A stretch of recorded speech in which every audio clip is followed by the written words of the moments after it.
Well, hey everybody, this is Jason, and I'm here again with Allison and Leo, and we just wanted to do a follow up, kind of catch up on where we're all at and looking into Web3 Leo actually has a new article out on Silicon Icarus titled "Natural Asset Managers: How Decentralized Ledger Technology Will Drive the Ecosystem Services Sector." So yeah, it's going to be a little bit hodgepodge. We've got a lot of different things to talk about here. Um, but yeah, thanks for joining us. So, hey, Allison. Hey, Leo. Hello. Hey, Jason. Hey. Well, we So, thought we'd maybe do it like a Uh, begin, like just oh, sort of an yeah. update. Like maybe it makes sense to Yeah, start with Leo since you mentioned Leo's new article. sure. yeah, sure. Um, so pretty much for the last, I don't know, for the last little while, maybe 6 months, I've been looking into kind of this concept called ecosystem services, which, probably the most popular idea that people are familiar with is carbon credits.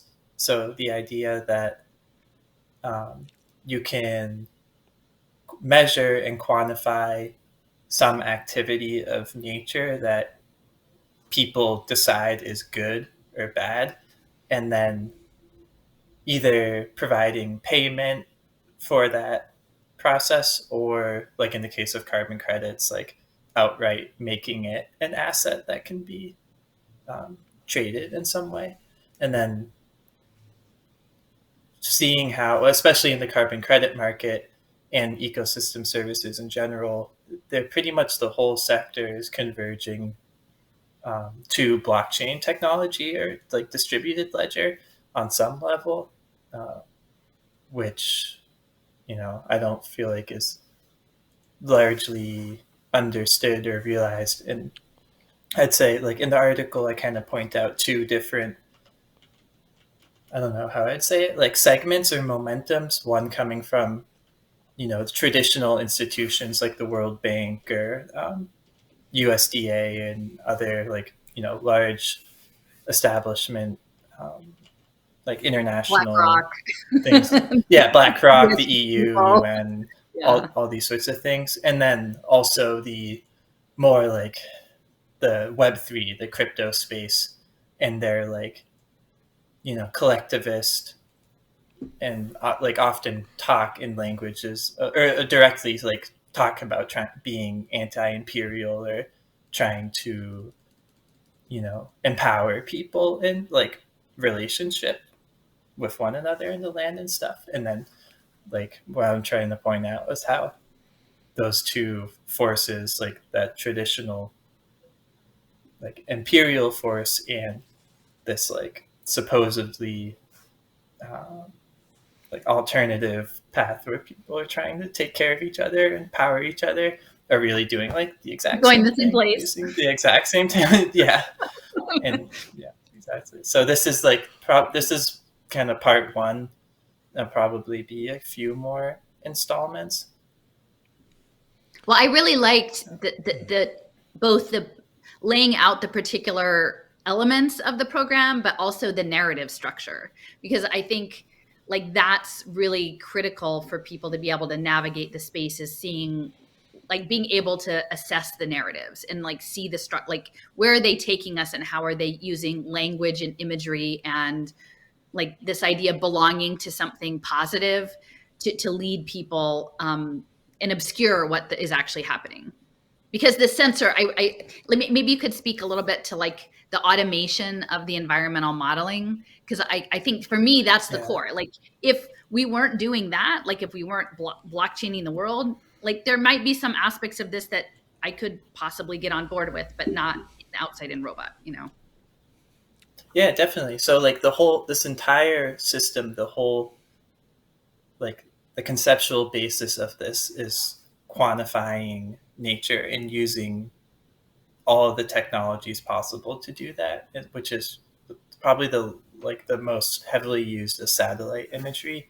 And basically just, I mean, satellites, IoT sensors, and then human input like into computers, and then using that data over time based on like constructed scientific standards and like reference models in order to generate ecosystem services and to define like what one is and where it starts, where it ends, and like yeah, have defined standards around how that data is collected. But the main point being that it's all computerized, it's all involving these large scale digital models,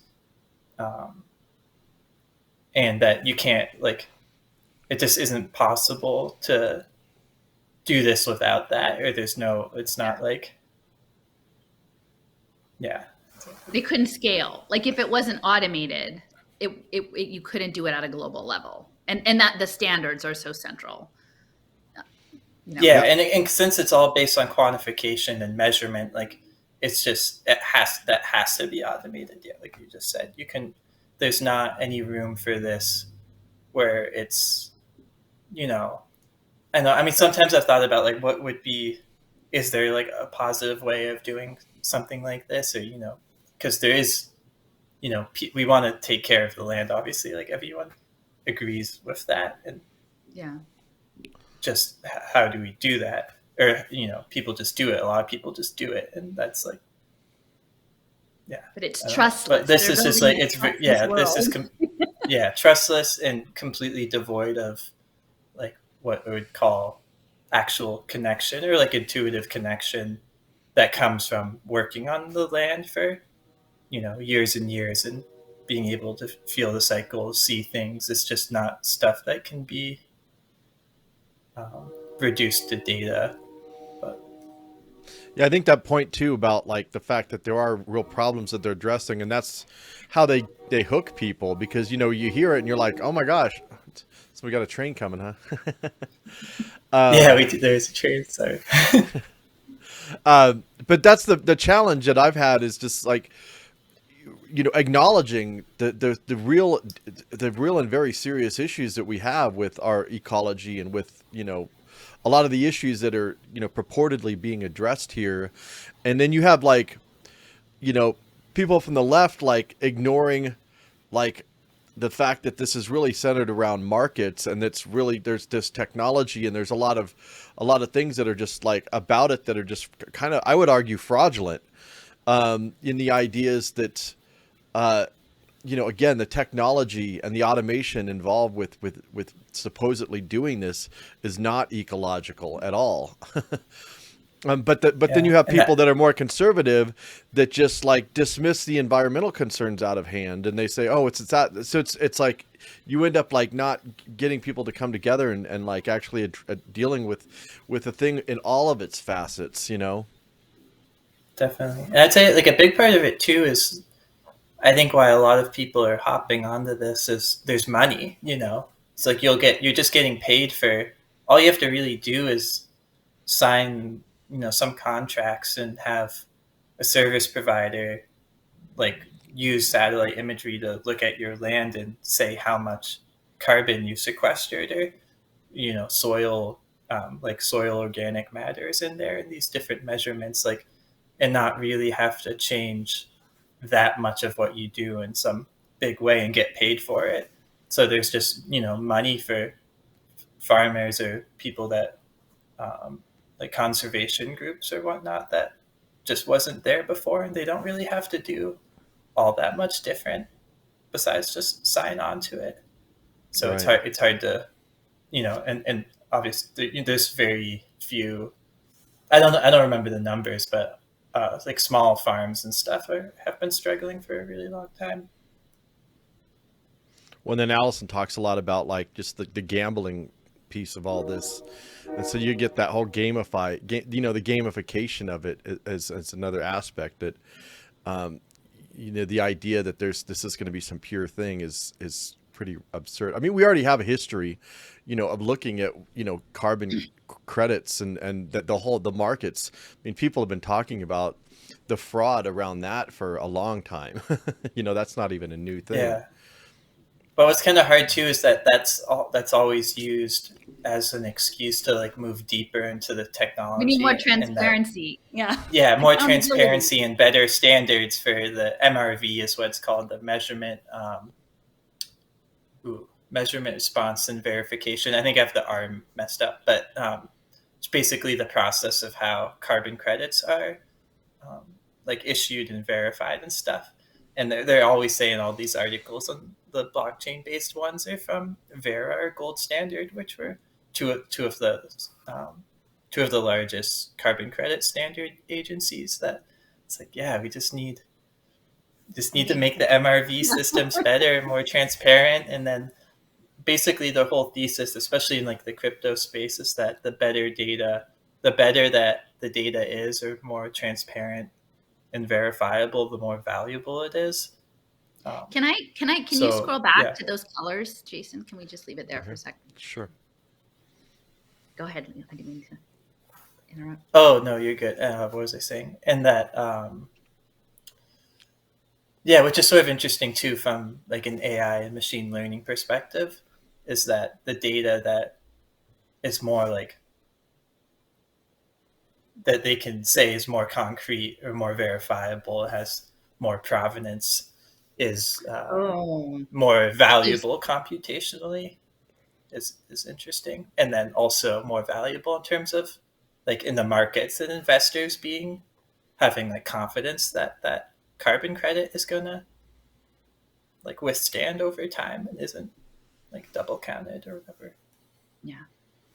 Well, that was interesting. Alison brought up the Hedera, clip that we have some of that stuff, but it's, providence. It was a big chunk of that, is being able to, we need to know, the order of things. Who had what first, who said what first, but I mean that the providence seems to be a pretty big issue here. It's a time machine. So yeah, prediction. Totally. It's the ledger, right? You can roll it back and make predictive and that's forward. what, like these data systems for all this ecological stuff is all about that, having the data in space and time and how things have changed and the order of it, like throughout, and people's interactions with that. And that's yeah. So well, the reason I just wanted to stop on like this little section, like with the base, because you talked about like developing the base layers, like, so I'm sure there's depth of data, right? Like they need a first pass to get the stuff on the blockchain or to get it documented. And then over time, like those layers of data deepen, right? And become more interconnected. And back when we did our series on the atomic ecologies and like the beginning stages of like man and the biosphere, and I always thought it was really interesting that, at least back to when did that start? The early 70s? I don't know if it predated that, if it was like Cold War bubbling up. Yeah, I think that's about right. Yeah. Yeah. And that it was the both, like it's people situated in an environment, and within like the cybernetics, because later on we'll talk a little bit about the collectivo, some of the clips, but I was really interested at one point. He was like, oh yeah, no, we're a cybernetics lab. Like he pretty much just said, he's like, yeah, no, we're totally a cybernetics lab. And I'm like, oh, like people don't even know what cybernetics is really. But it's this interplay between humans and nature. And then to me, it feels like nature, like the GIS stuff is almost the game board. Like they're laying out the game board in this moment, of which we are tokens that'll be moved about, virtually or realistically on the game board. But it's a game board. And then also like what I saw with Pay for Success Finance, and this was more around not the natural capital, but the human capital side, the whole, again, narrative construct being said, like, we're going to get away from GDP. Like that's too limiting just to talk about money. Now we're going to talk about well-being. We're going to talk about happiness. We're going to put metrics on and on the surface, people are like, great. Cause like, I'd like to feel cared about, or I'd like for you to think, care about what I think or what my well-being is. But once you realize it's the baseline cost offset for all of these things. So like, what is the well-being of humanity in relation to how nature is being managed? Which, yeah, of course, but then when you become a sensor and it becomes full of sensors, and then that's being managed cybernetically, it's really invasive. And then it becomes, to me, like this Bentham philosophic calculus, the panopticon, right? Like, oh, we'll guarantee that we have trustworthy management of your happiness, but you have to live in the panopticon, okay? Like, that's the agreement, like sign on the bottom. Exactly. We're not even like, we're not even giving consent at this point. But anyway, that's why I wanted to talk about sort of as the game board, because you were really clear in your article about like developing the base layers and then looking at the flow of services through people into the environment. Yeah, no, you got it exactly. And, yeah, I mean, with how they describe it, it's like, and in the Collectivo, which we'll talk about later, it's this, it's usually hexagons too. It's just like, okay, the world is reduced literally to like Settlers of Catan hexagons, and then they build the data on top of that and people's interactions, and like the same idea of the cost offsets for like social impact finance and stuff. It's the same exact thing. And the ecosystem services, they need a baseline and like a reference layer, and then based on the changes to that or something else, and that creates the new service, or the better data or whatnot. So. Well, and there's a weird logic to like how this plays out that I saw on the human capital side, was that like in the education space, they would have something called like SLOs, student learning objectives. And so you would have like, they had this whole thing where they would test children on material they hadn't learned to create the baseline. When really it just like stressed kids out because they didn't know it, because they weren't taught it. And so they were test on something they totally couldn't know. And it made a crappy baseline, right? And so like, and I even remember like when my kid was in gym, like they would do a baseline before you had done any training of like running the, mile or whatever. And then they would write that down. And so the incentive was to make the baseline as terrible as possible, so that even a modest, slightly less terrible thing would look really good. And what I realized, like with the environmental, on the natural capital side, is like until this thing goes in, like actually there's a huge incentive to devastate the ecosystems, so that when you come in, like you could say, look, we improved it. Like, yeah, we did cut that forest down 5 years ago, but look, now we're planting a whole bunch of eucalyptus, or now we're, whatever. And then like, yeah, exactly, really messed up. Yeah, the whole game, I mean, that's the like gamification of it, that's. Go ahead, Al. But I would. Oh no, sorry. I was gonna say what you're. Yeah, you got it. Yeah, I will always be gamified as long as there's a financial interest in there. You want people to like care about the ecology because they care about the ecology. You're never going to get there through some sort of carrot and the carrot and the stick. You're just never going to get there.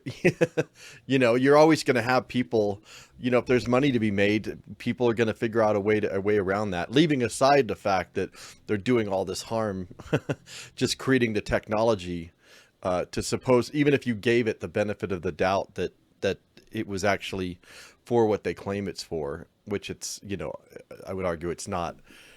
But yeah, that's all I was going to say, was like, yeah, gamified. Yeah, no, definitely. And then I was just going to add what you both kind of already said, but of like cities and shopping malls and all this stuff where we've just cut everything down already. Now you can make money by planting another tree, and then say, yeah, Detroit. And Right. It's like, oh, okay, now you can generate carbon cost offsets for.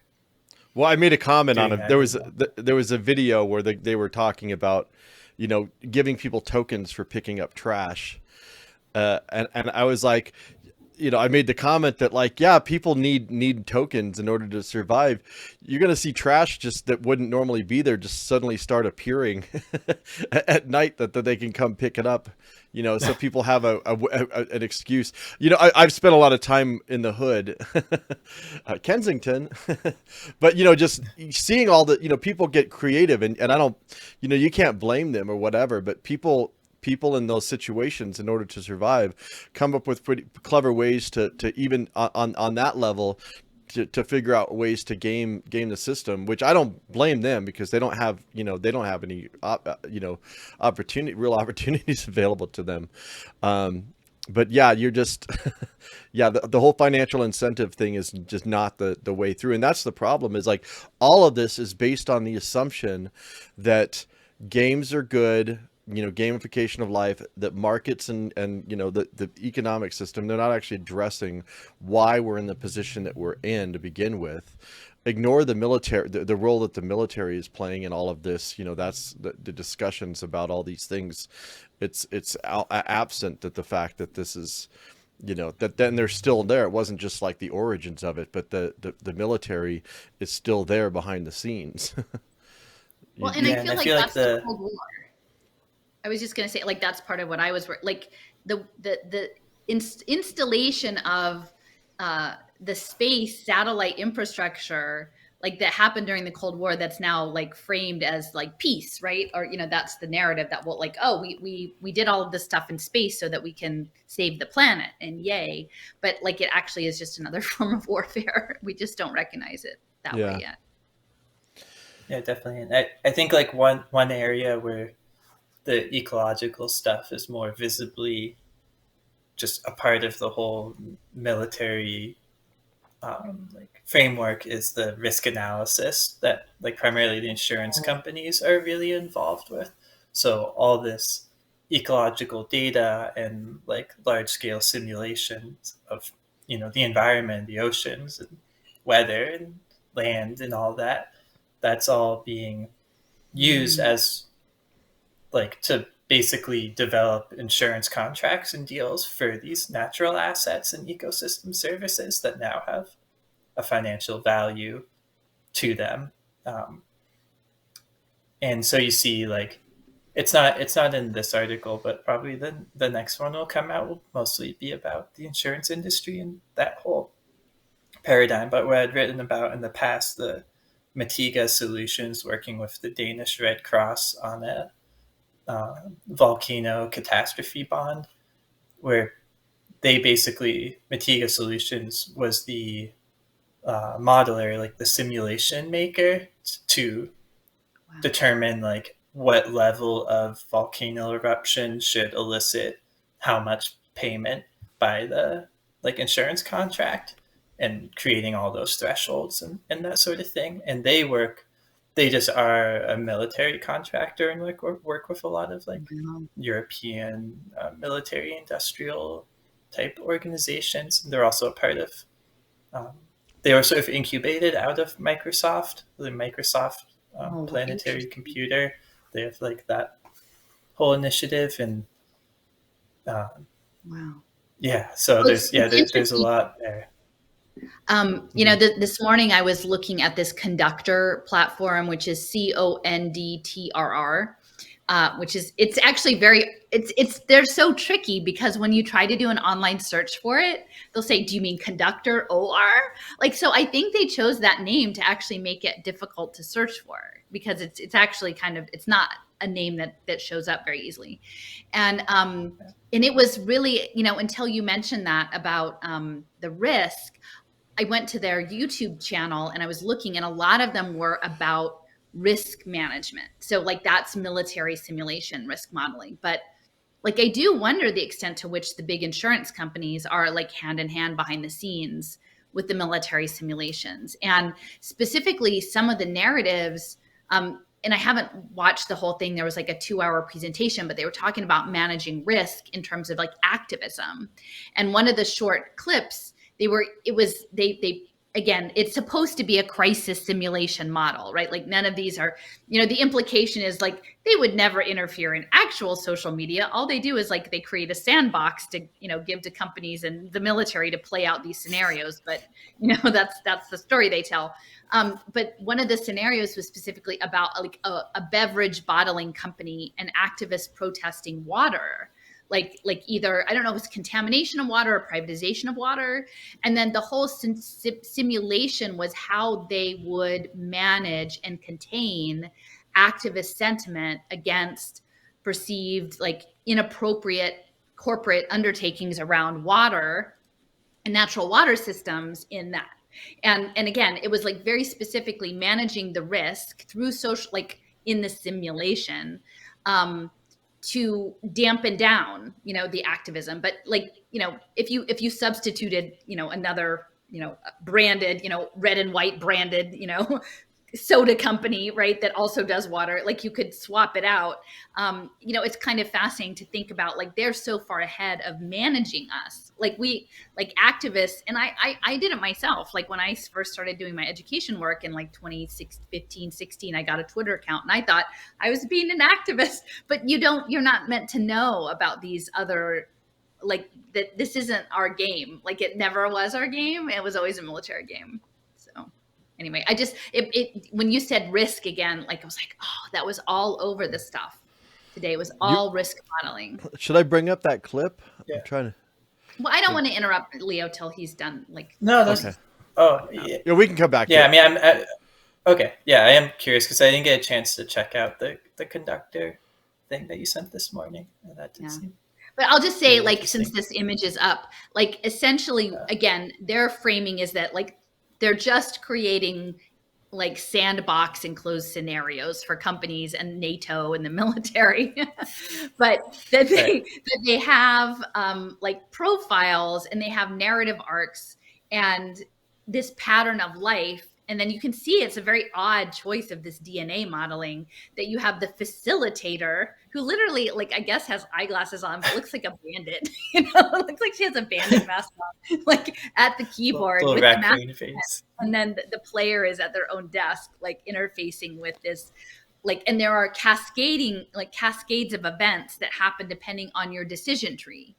So there are all, it's like, that's part of the risk modeling, is like, this situation comes up. Do you do this, or this? And then depending on that, it's choose your own adventure, I guess. But if you imagine that being connected to a supercomputer, in which this maybe comes out of the sandbox, is actually in the real world, and is actually through managed media campaigns, like, and then it gets into the wild outside the hands of people. And the other thing is, there were, one of the clips was talking about activating an Amazon Web Services Internet of Things button, which I'm assuming is like an actuator in the real world. It didn't actually have much text. It was just short, but they, I was trying, I'm like, clearly, because Amazon Web Services, same thing, right? Oh, they sell you books, but they're also a military database software. You know what I mean? Right. Like, what happens when you're actually, life becomes the game, like that you're not at your desk, you're actually, getting on an elevator, and you have to have a swipe card, and then there's a Internet of thing that either happens or doesn't happen, in terms of access or no access. And so, and this is, anyway, managed happiness and well-being. But it could just as easily go out into the food forest and take pictures of the bananas, right? And then earn your gamified credit by feeding that back into the impact verification DAO software. Definitely. That makes me think of, too, like with that Red Cross, the volcano catastrophe bond that I just mentioned. It's about, like, a big part of it, too, was the response to the catastrophe and using community currency, like essentially doing like catastrophe community currency as like disaster aid in those situations, which is pretty much this, in a sense. Like, there's a set of decisions and circumstances tied around digital technologies and responding to like life situations and stuff, and then feeding that back into the larger scale simulations. And that's like the thing with the Matiga solution stuff. It's not just simulations of like the environment. It has to be of the people and the economy too, because that's what they're simulating for. So it's man in the biosphere, it's people in the environment, and then like modeling the economy and the flows and the just the various stuff that goes through and how that works, and how a volcano erupting would change that, and then doing all the disaster aid and sort of like interventions based on that, which is funded by the insurance contract, which Yeah, and I just brought this video up too, but if people want to, we talked about this about 5 months ago, and so there's some pretty good information on this one. It's called Parametric Insurance, Web3 based surveillance of all things, and this was Alison, Leo, and I, and he'd done an article, so I recommend checking that one out as well. Yeah, and that's about what I was just talking about too. So it's the same Right. project. So, do we want to go into some more of the conductor stuff, or what do you guys think? Do you mind if I just do a little update on what I'm working on? Yeah, And go then for it. kind of would be like, did you have a chance to say like the main stuff, Leo, for your article? No, totally. Like, I think that's yeah. pretty much it. There's something that came into my head that I think something I wanted to respond about what you said, but I don't remember it. So let's just keep going. Well, I think so. So what I've been working on, I have this series that's a bit scattered, like my brain, but I'm trying to pin it down so I can think about it better. And that's one of the reasons I wanted to talk today, is just to be like, I have all these thoughts. They involve Web3 and a lot of things. And yeah, so I have this series that I started. It's now like I've written about 74 pages, but most of it isn't actually out. It's like there's 4 sections. And essentially, it was an article about crypto and offshore finance and sort of corruption and online poker that Raul had written for Silicon Icarus. And at the time I read it, it triggered a lot of thoughts that I had about Cold War game theory. And just thinking about like the historic, we're talking about a lot about gaming, right? Like gamification, but ultimately, like I think it needs to be understood within the context of Cold War simulation modeling, like high level applied mathematics and modeling, which we're entering a moment of ubiquitous sensing technology that's kind of crazy, the degree to which the modeling that they could do in 1945 and with their the Macy Cybernetics conferences and all of that, and like what they could do today. And so I thought, wow, so the fact, Leo, you've talked in a number of your articles and our conversations about that this data isn't just going for the finance part, it's actually for machine learning too.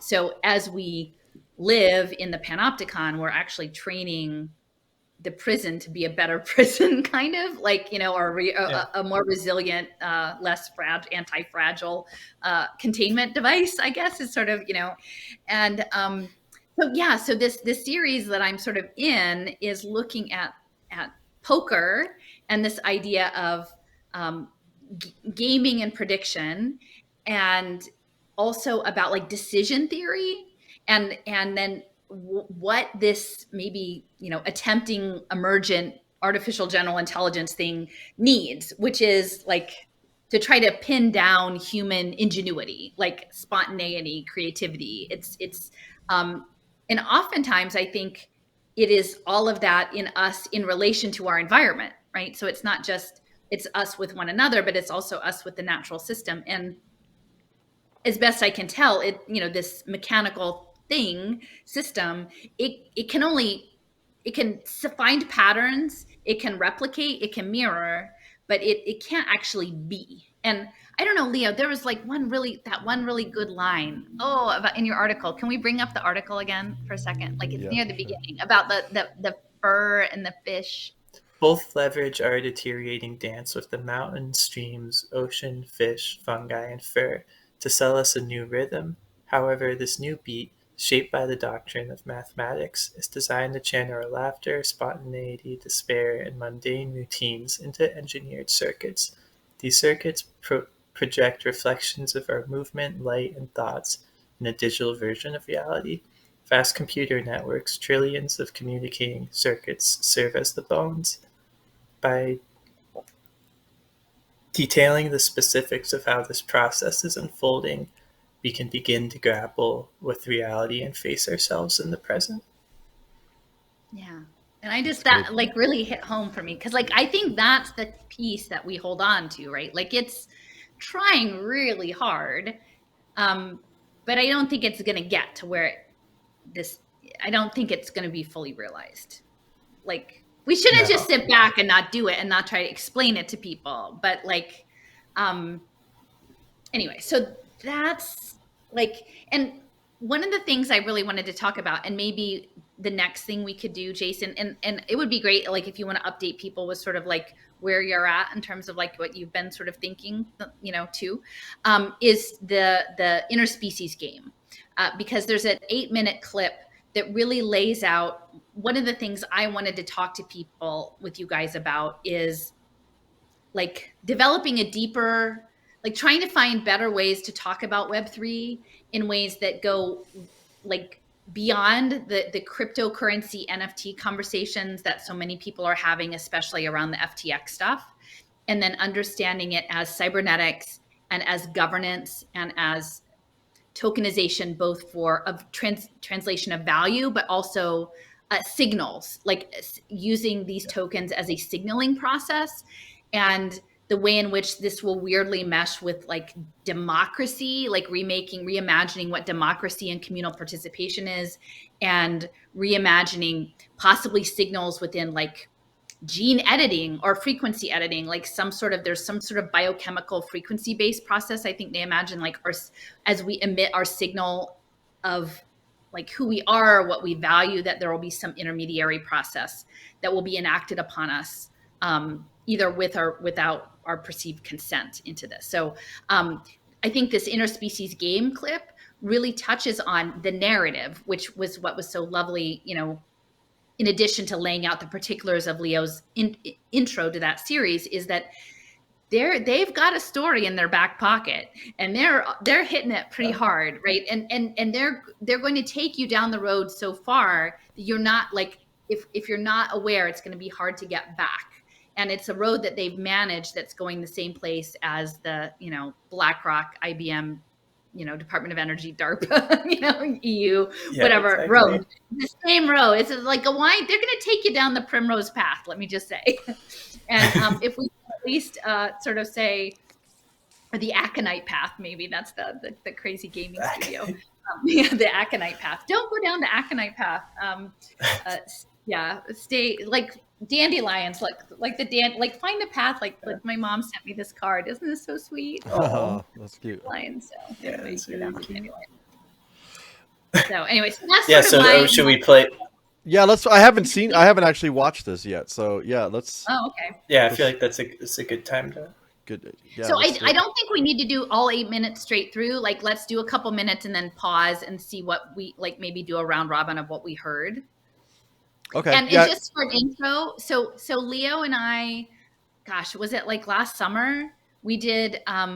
This was part of a debrief we did for the Silicon Icarus podcast, and that podcast touched on a number of different things, but like this was, I think, the core thing we wanted to talk about was an interactive game centered in ostensibly parks. Now, at the time, there was a Medium article about this.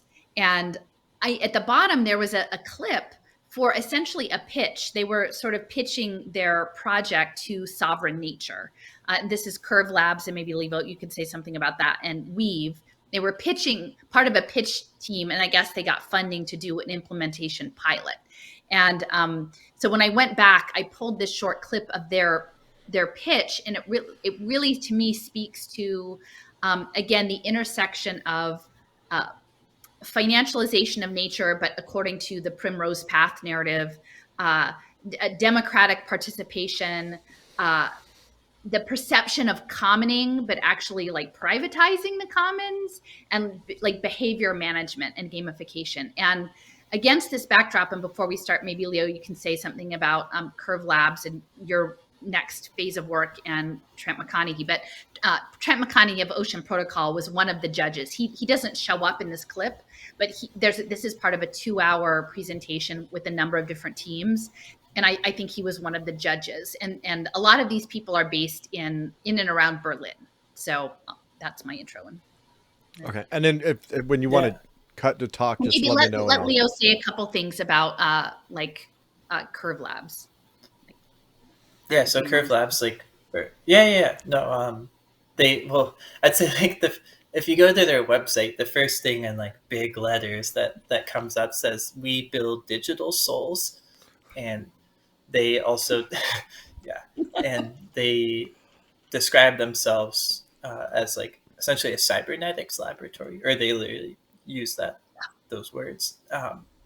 And they're in part funded by, I know they've gotten funding from the EU Horizon 2020 initiative, but they're basically like a Web3. Yeah, there you go.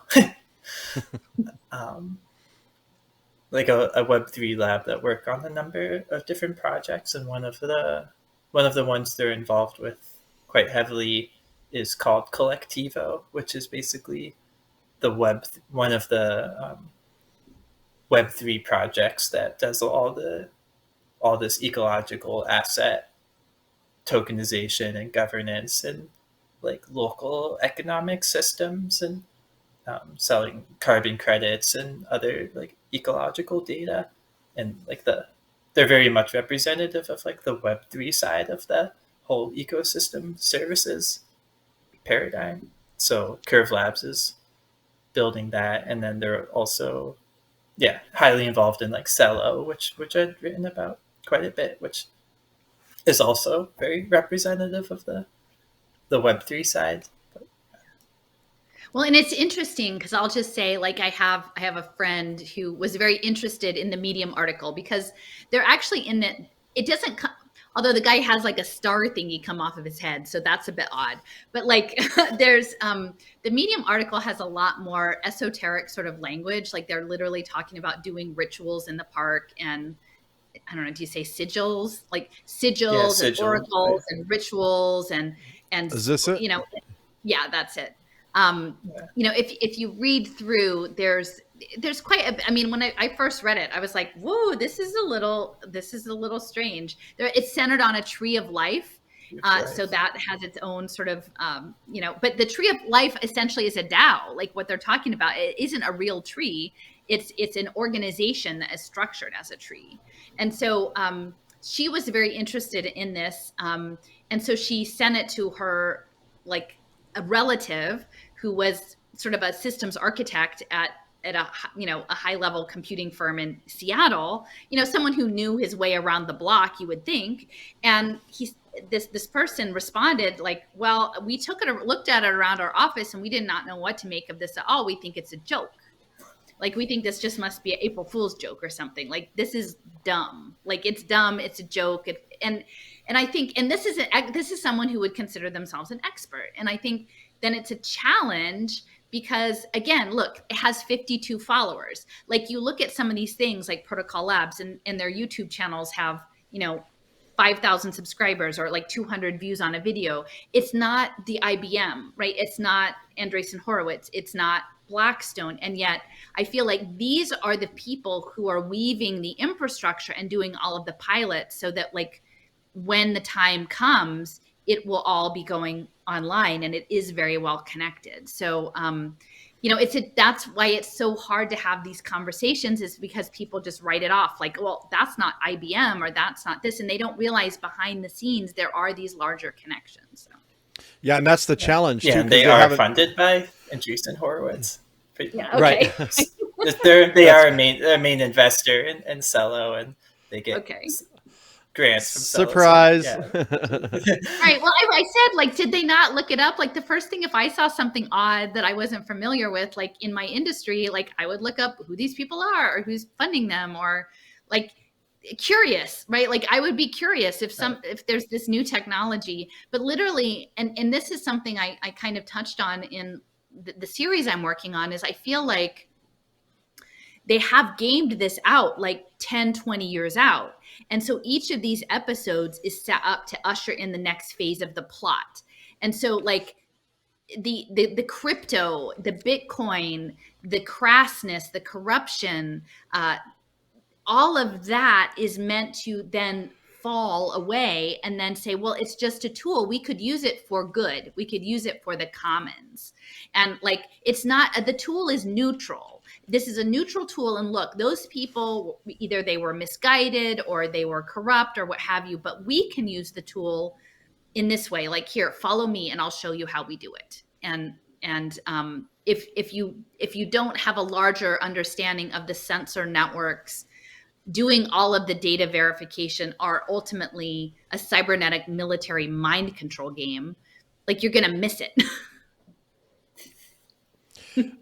And by the way, I highly recommend Allison's working on a new series. She's up to part 4. How many parts are there going to be? Might be 15. I 50? have like 50? 15, 1-5. I've got 14 written, and there's probably 2 more. Yeah. I mean, it's kind of a long. Really interesting. It's kind of a long read, but there's a lot of information in there, and it's. I highly recommend it. Well, I would say too, like, it's interesting because I've gotten to know. There's like what's presented in the media and even in the alt media, and then what the real story is. And so when the FTX Alameda research stuff happened, like, I looked at Sam Bankman-Fried and I'm like, it's not him. Like, he's a kid. Like, no offense, but he didn't even have a master's degree. Like, these firms, like, to be an entry level quant at these high level firms, like, you have to be like a top tier applied math PhD. Right. So none of this stuff made sense unless it was always meant to fall apart. And I didn't realize his connection to the Center for Effective Altruism. And we can talk about this a little bit later on. But if you can scroll back up, Jason, to show that. So that is their logo for the Center for Effective Altruism. It's a heart, and it's contained within a light bulb. All right. And so I think a lot of what they're doing with cybernetics now is what they call bottom-up organizing, and it's fractal. So it's everything from like a bacterial cell to human beings as agents in a collective. And they're using electricity, like electromagnetic frequency, to catalyze and organize behavior into like this complex systems that come into like emergence as an organism. And so, like, when we think about Cello, when we think about these sensor networks, I think it's really important to understand that it is like an electro communication signaling that is being used to steer and direct individual units into some organized fashion. And the fact that a lot of the FTX people had this affiliation with the Center for Effective Altruism, which is they're based in and Sam Bankman-Fried worked there for just 2 months, and it's on his LinkedIn. Like, who would work anywhere for 2 months and put it on your LinkedIn? I don't know. Maybe in the crypto space, 2 months is not such a short amount of time. Yeah. But shows I'm showing my age. But it's in Oxford, but it's highly networked in Silicon Valley too. Like, I think it's actually the 990 NGO registration is in Berkeley or something like that.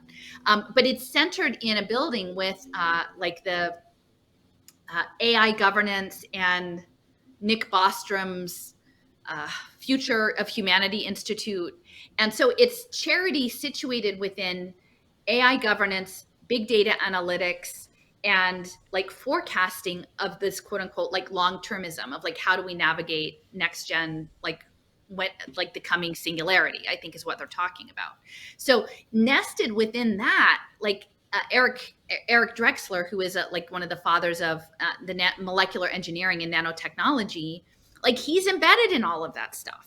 Like, like, everybody should have been looking over there, like, what's going on with Eric Drexler and Nick Bostrom and like the woman, Drexler's original organization called the Foresight Institute is now run by this woman, Alison Duettmann, Duettmann.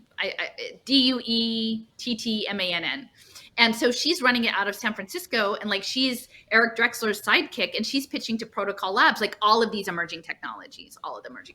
And I'm like, what is going on, people? Like, yeah, like, it wasn't Sam Bankman-Fried as the focus. It was all the stuff going on behind, and like, what is the intersection of all of this stuff? But in the name of charity, like, because his nickname was evidently the Bentham of crypto, right? And it is scientific management of charity, which is the cybernetics. But they're in it for the whole game. They don't want to just engineer people. They want to engineer people and the environment, which is why the natural capital asset natural asset class. Yeah, I don't natural know. assets, Yeah. natural capital. Yeah, don't Yeah. either one. And the human can capital say. like interface, because they're at this point it's the whole gambit. Like the goal is to gamify the world from space.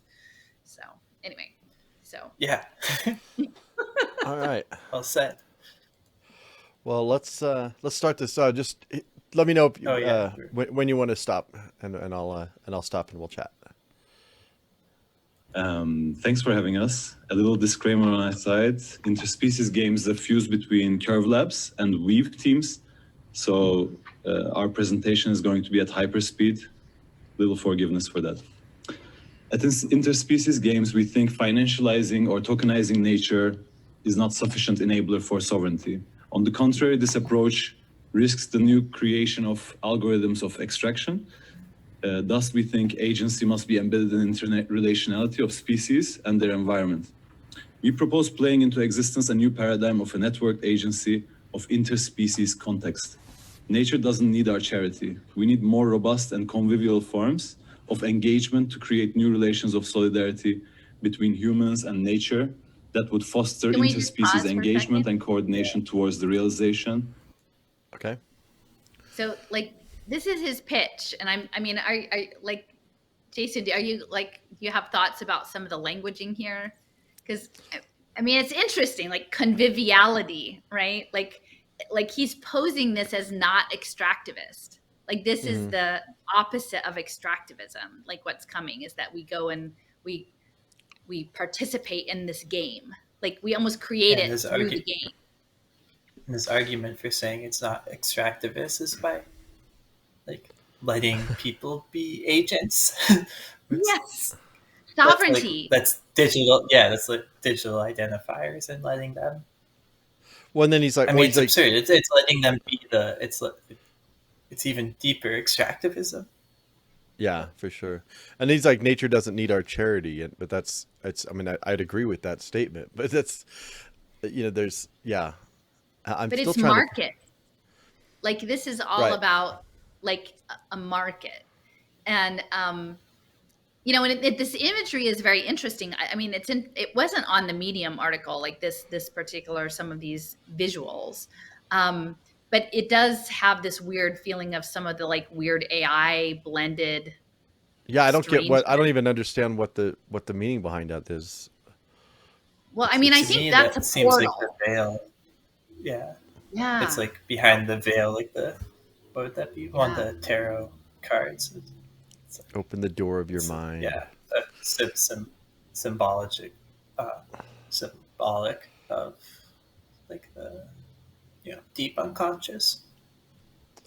and it's almost like the pineal gland or whatever, like on the back, like the portal, right? Like they want direct access to that innermost knowing. Which he has on his forehead. I know, that's interesting, right? Oh my gosh. And then I mean, clearly the butterflies are metamorphic, and I don't know that, I mean, some of those fronds, not all of them, but the one on the left looks a little bit like a ginkgo, like leaf, a little bit. Oh, Just yeah. that one. Are And there again, music it's notes in there, or is that? Is what? I was trying to see if those were music notes coming on her cheeks. I don't know. Maybe it's. Oh no, more yeah, it butterfly. kind of looked like it, but I don't know. But yeah, Yeah. it's definitely interesting imagery. Well, and again, the words, like they know what we're going to say. Like, oh no, we're not doing the extractivist kind. We're doing participatory, right? And I think that's for me, if we understand this as energetic signaling, like they need our consent to play, right? And to me, like they don't necessarily, we're not going to know all of the nature of the game when we pick up the tokens to play. And I feel like in some ways that's the crypto space, that there's an energetic hold on people who have crypto. It doesn't mean they're bad people, but like once they engage in the game of crypto, that their energetic field gets hooked into something bigger. Like there's like an energetic hold that comes with that. But that's not going to be everybody. Like not everybody's going to be participating in digital currency, at least at the first stage. So there's also the digital voting, which is something I haven't had a chance to go into, but that was another piece of my series, was looking at creating betting markets on having broad-based participation on voting.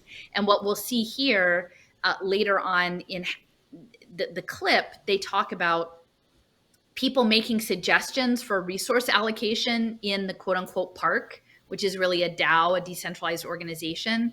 People make a suggestion and then votes happen on whether or not to approve a proposal, which is, to me, it looks very similar to the Gitcoin structure, like the Gitcoin grants, the same kind of thing. And so this idea of participation, like it needs our consent. And then once we give our consent to it energetically, we're connected into the superorganism. It's like consent and motivation, like wanting people, they need people to be excited and want to, it's like, oh yeah, we get to choose how to spend resources on the park, or collecting that all together to, things that will go off to places that you have no idea. Can't understand. Well, and I would say, like, as we're listening to it, because some of it, what they're asking is for you to go and find things and then feed them back to the tree of life. Okay, like go get images, document the environment, and bring it back to this tree of life, which is actually a DAO, which is a machine. It's not actually a tree. It's something else that they're calling a tree. And to me, this feels like within the ant computer phase is there's like scouting. So there are certain ants that go and then they scout out the environment, and then they find resources, and then they bring it back, and then they tell the others. And so to me, this feels like an agent-based modeling of like scouting behaviors for a non-living thing. Like for something that we've agreed. And then again, the peer pressure, like you said, it's not just a game, but it's a game probably played with people in community. And so that's even stronger. Like you even have a stronger connection from the peer pressure and like the self-reinforcement of doing it with others. So have you watched the whole thing? Because I see that it's a hackathon. So that it's teams pitches and demos. Was this a winner? You know how that works, the hackathon, that's what 8 Denver is in part, is a hackathon. So Right. they have all these people come in and they code things, and then they pitch an idea. So this is one of the groups that were pitching, or was this Yeah. okay. I mean, I'm not 100% sure like what the deployment was, but there was an article written about it. And Okay. so, but it's a useful use case, even conceptually, as a white paper concept, because it draws together a lot of these ideas about money, voting, standing, community, nature. Gotcha. Yeah, Okay. which they're doing in all sorts of other projects too, not necessarily in this like ritualistic version, but pretty much the same thing with ecological assets and collective management. But see, this and is a story. Like Yeah. the thing that I think that I'm realizing more and more, because I kept saying, they want our stories. There's a lot of emphasis on story, on culture, on art. Like you'll see later, part of the game is that when you collect a bug, you're supposed to write it a poem. Now that's kind of weird. Like there's something going on there with the machine learning that, like, I'm not against poetry. I love it. I don't think I would write a poem to a bug whose picture I just took on an app. Like there's some reason they're asking for a poem. Like they want something that is this human intuition, like fed into this thing.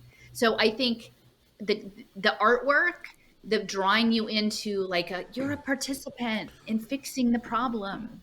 Like it so much of the like resistance space to me seems really focused on they're going to beat you down and make you eat bugs and I'm like, I'm not saying they're not going to do any of that, but like they would rather just invite you and have you do it because you want to.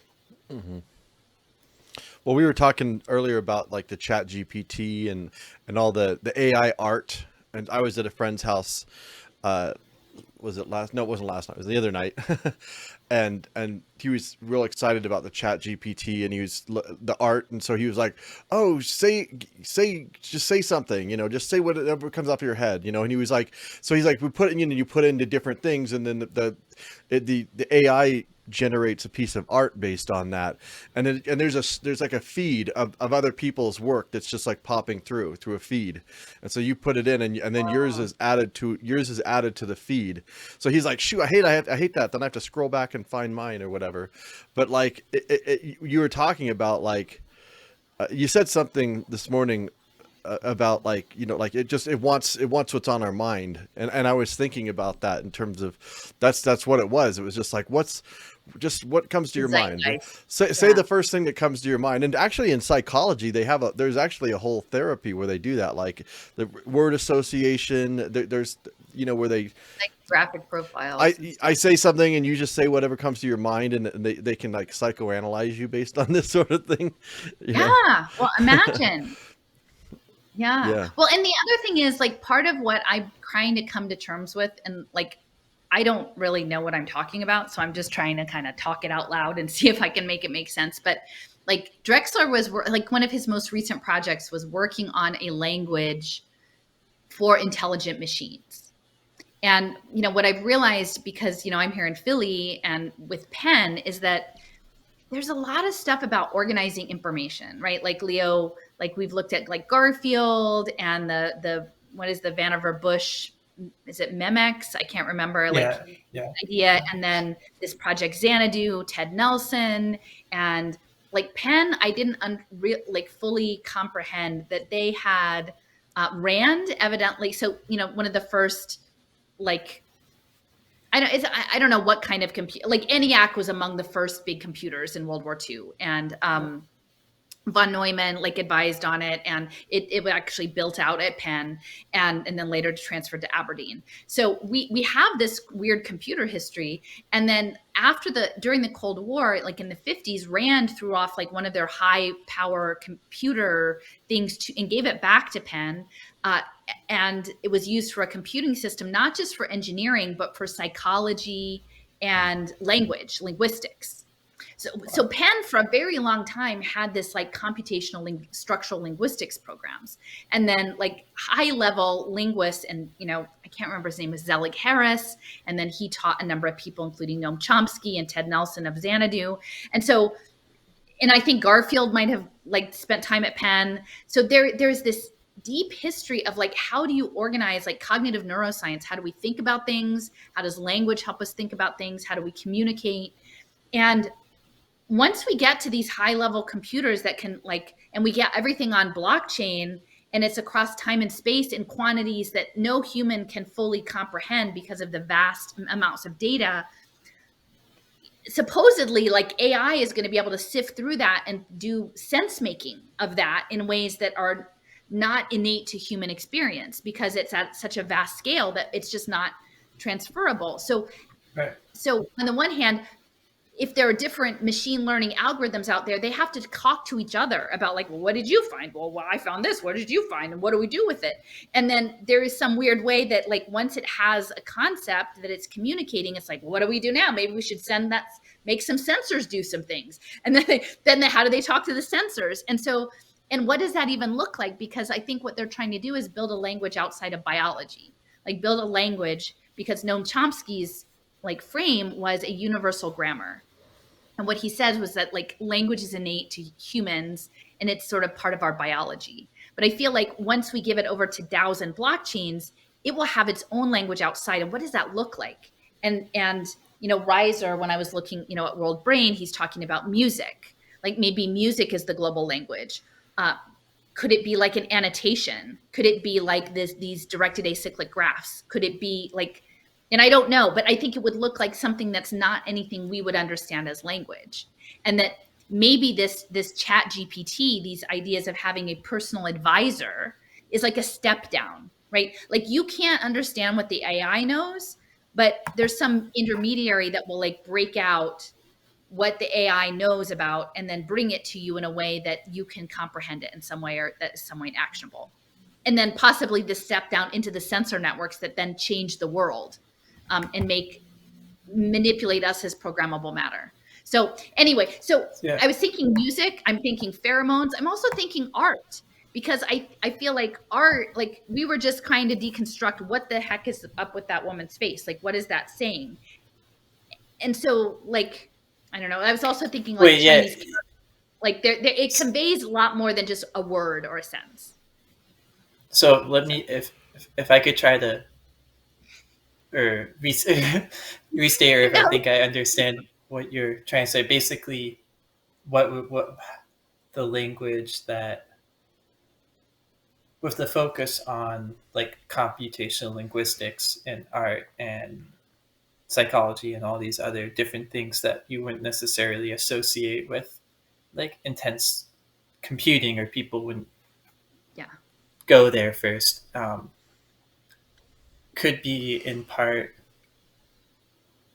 of the attempt to help essentially like catalyze how AI algorithms and computer systems can communicate when they're dealing with these like, you know, unfathomable amounts of data and like computation on them. Yeah, that makes. And I feel like some of it maybe even like the synthetic telepathy, like like, you know, I got this book by John Lilly. Lilly was also at Penn. Like he started at Penn, and then he went over to the NIMH.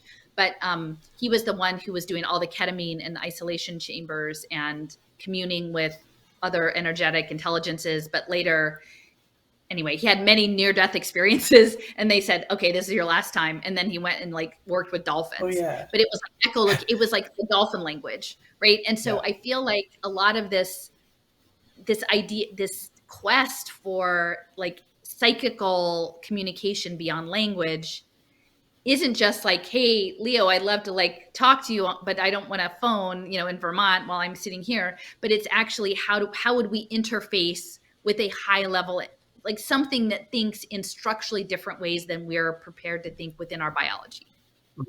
Like, and I think that's what they're trying to figure out. Like, but I don't know what it looks like. Does it look like art? Does it look like a composition? Does it seem like a pheromone? It's like a signal that communicates a richness of a concept beyond what we can like process. Wow. Yeah, I mean, I feel like you see some of that in blockchain and like node operators, and like when people are running nodes that comprise the network, they're like really, you know, and you can see it, and you have like streams of information and different things going on. It's like you're kind of interfacing with the movements and the energy of that blockchain as it changes and responds, and transactions, or if something weird happens. That's or bad weird. Or some like bugs and stuff. Show. What was that TV? What was that TV show that Steffers like? I was like that set in the office, and they're the one that's at Bell Labs, like the headquarters in. What I totally. Oh, like, Separation, or no? It was like where your brain severance. Yeah, but like they're put in a thing, and they're the numbers, and they said you'll find it. It'll be scary. The numbers will be scary. Just look, and like she looks for like weeks, and she doesn't see anything, and it's just numbers, and they're like, you'll find it. It'll be the scary number.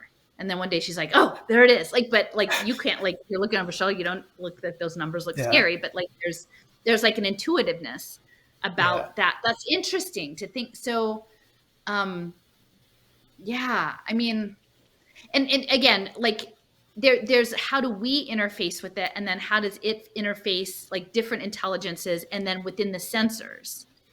And then the language, because some of it, like I'm thinking of the concentration on the biodiversity credits, like the rainforests were central to like complexity theory. Like when John Holland developed genetic algorithms, like his core thing was saying like rainforests are this amazing complex system because it's due to the amount of rain, the soil is actually weirdly diminished of minerals. And so it finds different ways through like cupping of leaves and water management and like the little things that live in the pools of the water in the trees to recycle nutrients in non-traditional ways than like you would like, you know, a Lancaster County farm meadow or something. It functions differently in very complicated ways. And so like, imagine they've got their sensor networks and they're training up a machine intelligence. Like you would want something with as much richness of data as possible. I would think if your aim is to have the most complex language, you would go to the place that was the most complicated. like in terms of life Totally. forms. So, like, and I don't know how it all goes together yet, but I'm just like finding these logical parts. Like if it's, and then how would the sensors then enact the execution function onto the environment based on the AI? And like, would we be anywhere in the loop, or are humans like out of the loop? Like, would we be like, you know, here's a step down, here's choice A, B, or C for the sensor network based on the AI says you should do this to your farm field, and then you Yeah. choose A, B, or C? Or does like, are you just like, you know, Yeah, I you're think just it's like doing other for, like park rituals and it's doing the stuff to the environment? I think for now, a lot of it, especially maybe a little bit, unlike the mass industrial agriculture, I bet a lot of it would be doing it itself. The Like drones. they have autonomous tractors and all these things that they're probably a lot closer to fuller automation. But as far as like the conservation or like the food forest of the collectivo and stuff, I think it would be a lot more like the ABC. They get all this information. Here are the pathways you have to go in order to stay within the standards of maintaining wellness in the forest and that sort of thing. But then, how you do, I think what I would want to do for like thinking about what you're talking about, I would need to like, I guess like, is it with the machine communication? It's still like it's still based in binary mathematics, right? For now, like, is that I would want to like learn a bit more about how, like how information is sent from satellites and to other sensors and stuff, and like those mechanics in order to get more of a grasp on how that sort of a more essentially like mechanical thought forms would be constructed, and then seeing how they would want to use how to interface us with that essentially. Well, like I was looking at two papers, and again, I don't claim to understand, like I don't do really high level math, but I think I can think sort of in broader strokes and like how it like would need to work. And then, but like, so one of them was like the large pheromone ant project. This was like 2006. And they were looking at like a more centered intelligence versus distributed. And it was nodes, and that the ants would go to the nodes and then they would sample what was the information at the node. And then they would sync their data if they had new data. And then it was like a sampling behavior so that like quickly all of the data went to all of the nodes. And so like, again, what does that look like in terms of like sampled, like, is it just sequences of numbers? And then the other piece was weighting some of these ant foraging behaviors among the nodes with, I guess, like like the pheromone and the stigmergy, so that it was almost like depositing information. It was like making music. Now, my friend in the Netherlands said this, Alison, that's not music, that's data.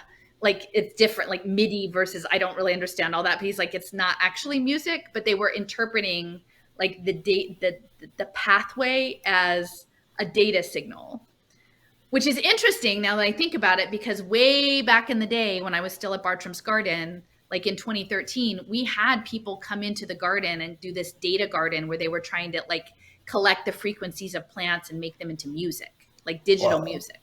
Yeah. Like with sensor networks. And it was like, again, one of these fringe art things, which it seems like there's a whole lot of stuff buried in these fringe art things. Like when you show up, you're like, 10 years later, that's what that was about. But it's like almost like mixing like sensory information. Like how do you sense data? Like how do you make it sensible? So anyway, we should probably keep going with the video, but anyway, these are the things that I'm mind, because I think about it. I'm like, why are they doing biodiversity? Like we know it's not just because they want to save the planet. There's something there that they want. Like they want that data of the because of maybe its complexity. Yeah. Okay. So. Yeah. Well, I mean, that's literally like with the Life Watch, Eric, and the Naturalis, and like what's going on in the Netherlands. Arise? Yeah, sorry, the Arise project, where they're trying to map all multicellular organisms in the Netherlands, and then in a what they call biocloud, which is basically getting all the, you know, all of the types of data that they can get from like radar, the cameras, or sound, like mating call or whatever, and then making that machine computable. And then I think it's the Lumi supercomputer that they're using. Oh, So right, it's the one all in being, Barcelona. well, that's a different one, but Oh, that's different Matika Solutions. Yeah, there's another one. supercomputer that's They coming all housed in online. cathedrals or Yeah, something. yeah, yeah. That one's that's a crazy image, but yeah. So I mean, it's kind of Like you think about it's just like like that. It's making all the complexity computer, like, putting it straight into the AI in order to. and you don't have to drill it into your brain, but like we lived for 3 years under the rule of data dashboards, right? So that kind of is a language, right? Like that was a language of big data. Like someone took a data set and they said, this is the story we're going to tell with this data, and it tells this story, and thus the entire world has to align to the story that we're telling with the data this way.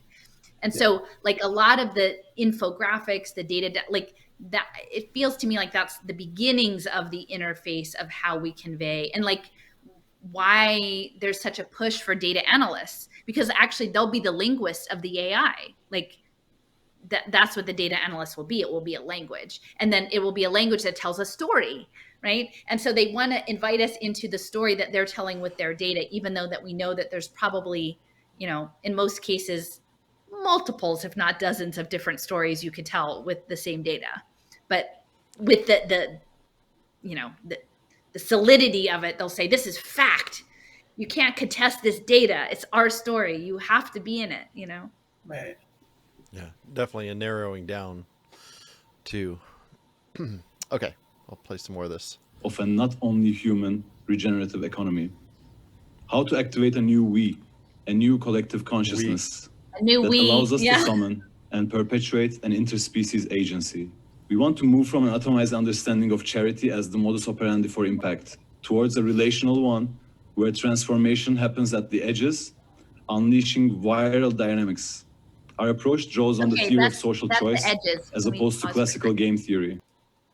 Like, I wish I had this written down, because there's a lot packed into this little thing. Like, so he's saying social choice theory. So again, that's the decision theory. And he's also talking about emergence, not in the nodes, but at the edges. And so to me, that feels like that sort of, again, at the border of the order and chaos, that emergence is what he's talking about. When the whole thing we were going into with the Voronoi, it was all about, lining up where those edges are and mapping that out. Like the edges were really important. Yeah. And even like some of the wording, like summons, like we're going to summons the thing, like, okay. From node-oriented systems to edge-oriented systems, as we try to articulate peer influence as a multi-species paradigm. We Peer seek to influence, reformulate okay, human like nature, false dichotomy. Like the peer influence, I think. Like, and that's the cybernetics in some ways. Like, because they want, and I think to me, this feels somewhat like the soul-bound tokens, like the metadata tags, and even like they want to make everything machine readable, so that it's not just you individually, it's you as a collective. That is where the more interesting data, like you as a collective of people, you as a human with agent within a ecosystem of many other beings, and it's that pressure back and forth. Yeah, like making a multi-species. What he said, what was the exact phrasing? Peer, like multi-species peer relationship, like making the other species agents in the system, and then mapping computationally our relationships with them as a part of, like you said, that. Yeah. We also think about the concept of the reputation economy. The idea, like that, you're all about it's all about your reputation within the community, within the system, and how that's going to be tokenized. But that's the whole peer thing. Yeah. Well, and that's a lot about the voting too. Like, and are you a good member in good standing? Um, and I would say, Leo, looking back at the Ledgard articles, about the animal wallets, like Yeah. on the surface, if people didn't have this background of like this new paradigm of being in the world as a game with peer based, like non-human living forms all being on blockchain, that just seems really far out, right? It like, I mean, even for me, knowing a lot of it, when I read it, I was like, you've got to be kidding me. Really? Giraffes? Like a wallet? Like, what are they to do with the wallet?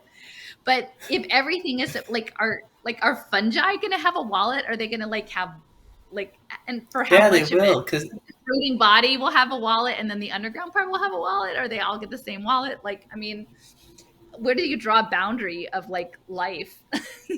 yeah, well, I mean, that's like with all of it. It's like the innate psychosis of it is that like drawing. I mean, just the beginning of it, drawing hexagons to make the game board. It's like it's Arbitrary, not. yeah.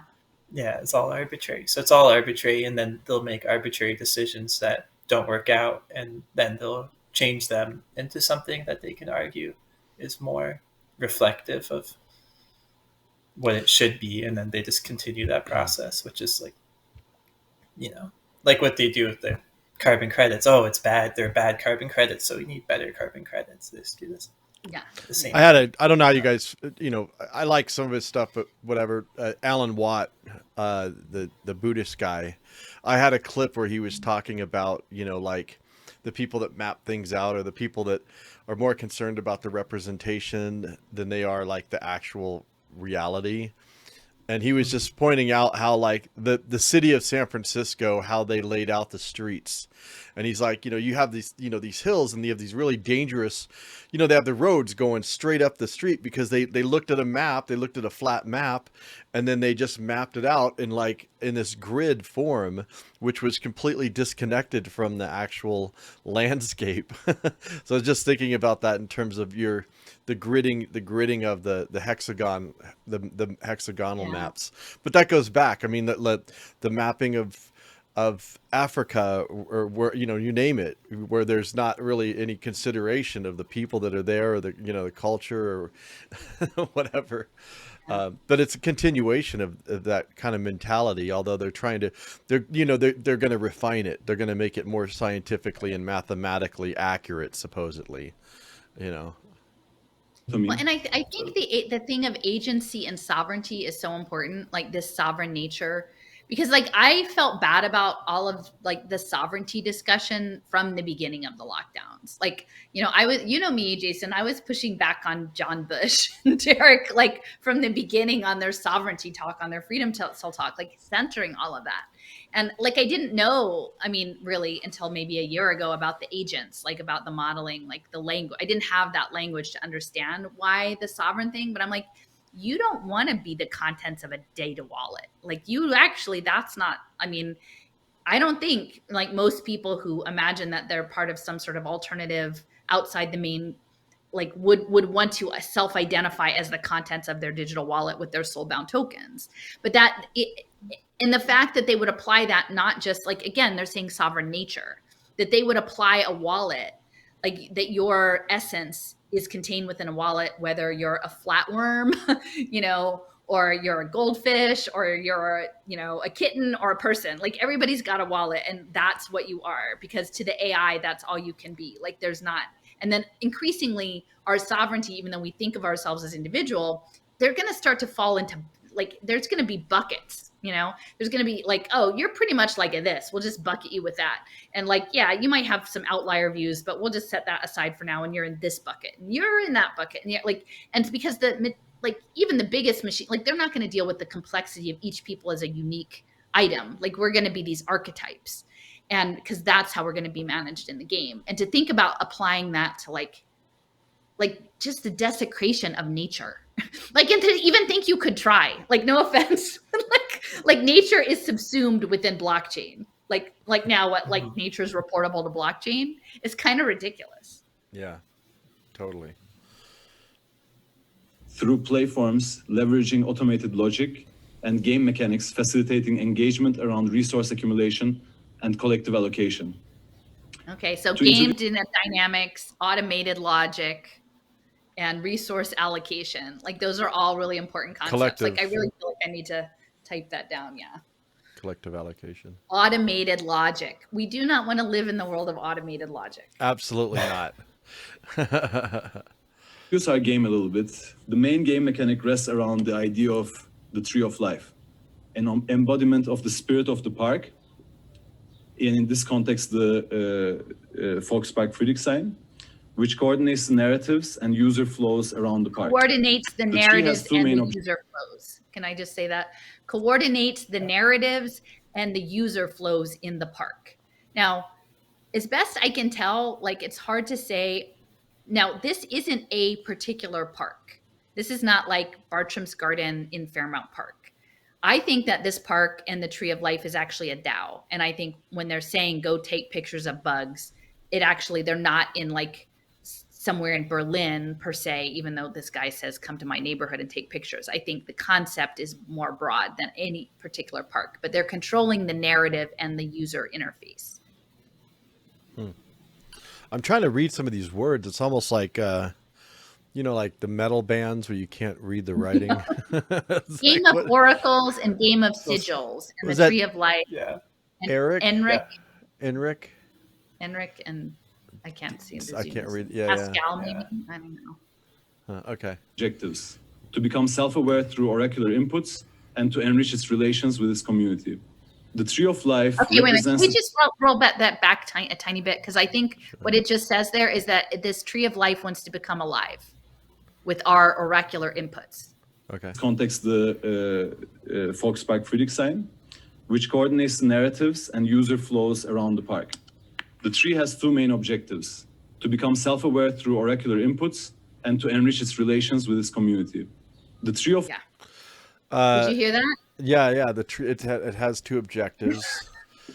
To become- become so- self-aware. I'm just wondering how he knows this. If how does he know what the Tree of Life wants? He engineered it as a They token. make it. Yeah. I I mean, mean- that's kind of a big deal. He kind of scoops over that pretty quick, but like to become self-aware based on our oracular inputs. Yeah. And what was the second one?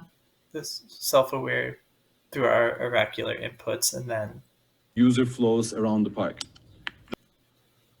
The tree has two main objectives: to become self-aware through oracular inputs and to enrich its relations with its community. Enrich its relations with its community. Yeah, how does that to me, feel? Yeah. Poor Tree of Life. It's all out there alone. Doesn't have very enriched relations with its community. Isn't self-aware. That's a poor thing. Yeah, The Tree of Life based on what they're represents the doing economic with, agents. Oh, sorry. Go ahead. yeah, I was just gonna say, like, based on what they're doing at Collectivo and stuff, it's basically you can substitute Tree of Life for like Geo NFT and food forest defined parcel sort of thing that is like its inputs that's the data that's from human surveys, that's from satellites, that's from everything that is sensing it, that's its self-awareness is that data generated, and then its relationships is basically the services, the ecosystem services that are the monetized and like the energy propelling the whole thing. Well, I'm also thinking about basically exactly. Yeah. Well, I was also thinking about oracles. Like, so you could replace bug with whatever it is you want, or replace any of this, replace Tree of Life. But like because I've always been trying to think about like they need, so the whole oracle thing, they Chainlink or whomever, they want a bunch of, people or, even computers or whatever, but to do verification on, is this true? Is X, Y, or Z true or not? And so you could send, through these games, you can send people out for tokens to verify all sorts of different things. You know what I mean? And then if they get enough verifications, then they'll say, oh, well, we've met the threshold. Therefore we can because that's what it's all about. Like it's all they have to measure everything that they're doing, whatever their impact programs are, right? And then they have a whole badge system too for, if you have, it's like, oh, you're a certified food forest expert, and then you could have certain like governance abilities on making decisions or inputting data, and that feeds back into the ecological state. And they have these whole series of badges for the various different people involved in the system that control the permissions and governance and stuff. The hall monitor. Yeah. Because I guess the thing is, they can't fully automate all of the data collection that they want. Right. They can get a certain amount from the satellites or a certain amount from the drones, but we aren't covered with sensors yet. Not everything is available. The breadth of what they want. So it feels like even now, within AI, they say, well, a lot of things that they might allude to that being AI are actually humans behind the scenes, facilitating data tagging or various things that make these algorithms work. But the algorithms aren't prepared yet to do all of these things. It actually is a human teaming. And so that's the other part about the complex system is early on, I saw a talk by this woman, Amy Cruz, I think, who used to be with DARPA. And she was talking a lot about hybrids. She called them centaurs. That this phase would be human machine hybrids. And that on the one hand, they're trying to frame this chat GPT as your, thought prosthetic or your personal assistant. So that's a kind of hybrid. But I feel like this game is also another hybrid. If you choose to play the game, then you are part of a collective organism that is feeding the tree this information. And this particular tree is actually a machine. And we're feeding the machine with data translated through machine, individual communication devices. So that is another kind of global hybrid structure. And that so when we say cyborgs, it conjures up a certain vision, but I don't think that term really gets at the nature of a hybrid teaming life that is what they're after. I feel like one example, just, say you have a farm, food forest, and they collect fruit that they're going to sell. And as a part of the management agreements for managing that parcel in the system, they'd be weighing the food. We collected this amount of fruit, and that'd be on a scale. And that scale, that's digital information. That's this sensing that would be inputted back into. It's the forest produced this amount of fruit. And you wouldn't think of that as being a cyborg, but that's what it is. It's the same. It's interesting because the garden used to do that. We have an urban farm, and we have a youth program, right? A summer, that they work with the kids and teach them about it. And it's a great program. But again, when we do our end of the year fundraisers, we're always and this farm produced X amount, and I don't know how actually totally accurate it was, but X amount of food for the community. A lot of it was given out, either low cost to low income communities. So that's the productivity, and it's not yet nuanced enough to be tucked into a DAO, but it could easily be that could be a coordinated superorganism. Yeah. At some point. Yeah, exactly. I feel like that's a good way of showing how it's stuff that, people have been weighing the food that they've grown for a very long time. It's not some weird new thing that they're making you do or something, but it's just, suddenly the scale records it so you can keep your bookkeeping or whatever. And then there you go. You're deeply in this. Well, I just was thinking remember the original personal assistants. Do you remember this one? I always vaguely turn that off.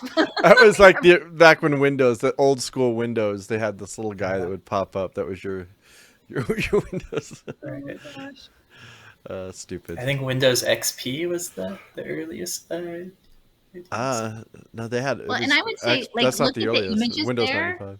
But that I had used. Oh yeah, gotcha. The image, one yeah, it's like tarot The cards one or on something. the right, Mm-hmm. like it's mushrooms. Like it's a tiny person in giant mushrooms, and then like there's a big Oh. mouth sticking out. Yeah, I see a mouth. Yeah, So, with the tongue sticking out. like, yeah. Huh. And I mean, I'm just gonna say, like, so much of the stealing fire book, it's definitely all about like, well, on the one hand, like altered states of consciousness, but on the other hand, like fungal networks. It's like a lot about, or maybe it's all connected. Ultimately, I don't know. Yeah, I have some clips here of Jamie Wheel. We may or may not get to him, but well, let's continue on. See, with an associated Ethereum address owned by a Gnosis safe. The safe is the owner of a spectralized, fractionalized NFT, thus is the beneficiary for the majority of the staked tokens. These tokens enable both access for governance, for the resources, and also provide incentives for incentivizing behavior of its community, both in terms of facilitating learning and also the betterment of the public space. I will tell Can we you pause about. there? Yep. Okay.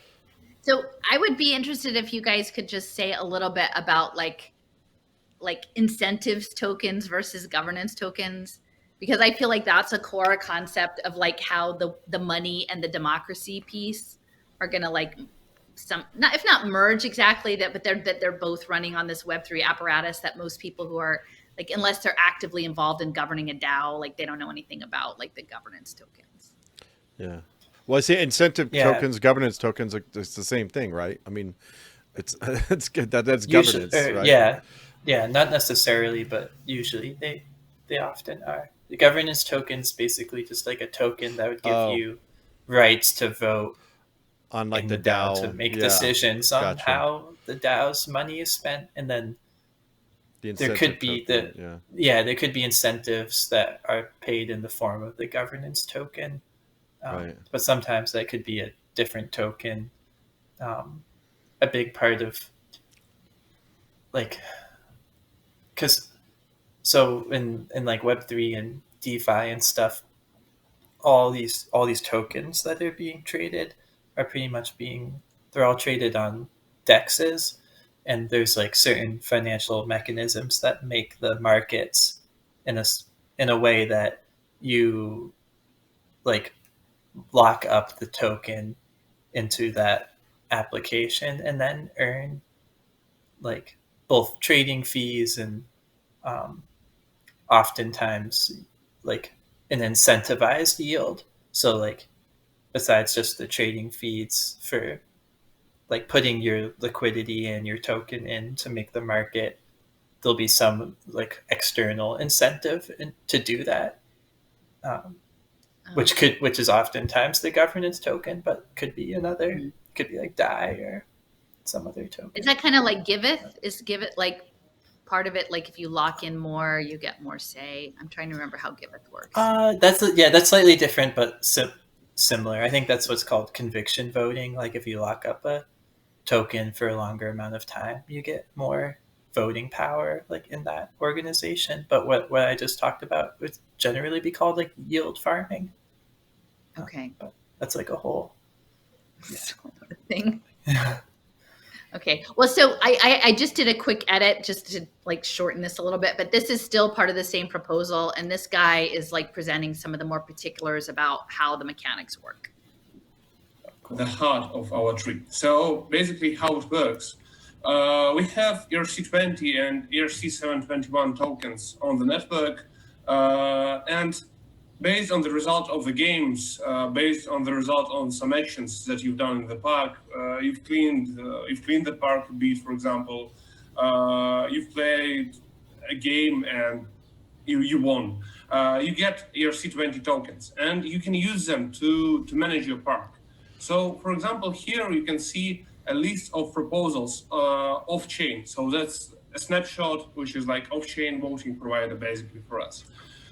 So you can generate new proposals. So like this. You just click new proposal and you can fill in your proposal, voting parameters. I won't just fill in because time is really running fast here. So yeah, for example, it's something like this. You generate question. For example, you have some hounds who have helped to manage like the park a lot, and you want to send some amount of tokens to him.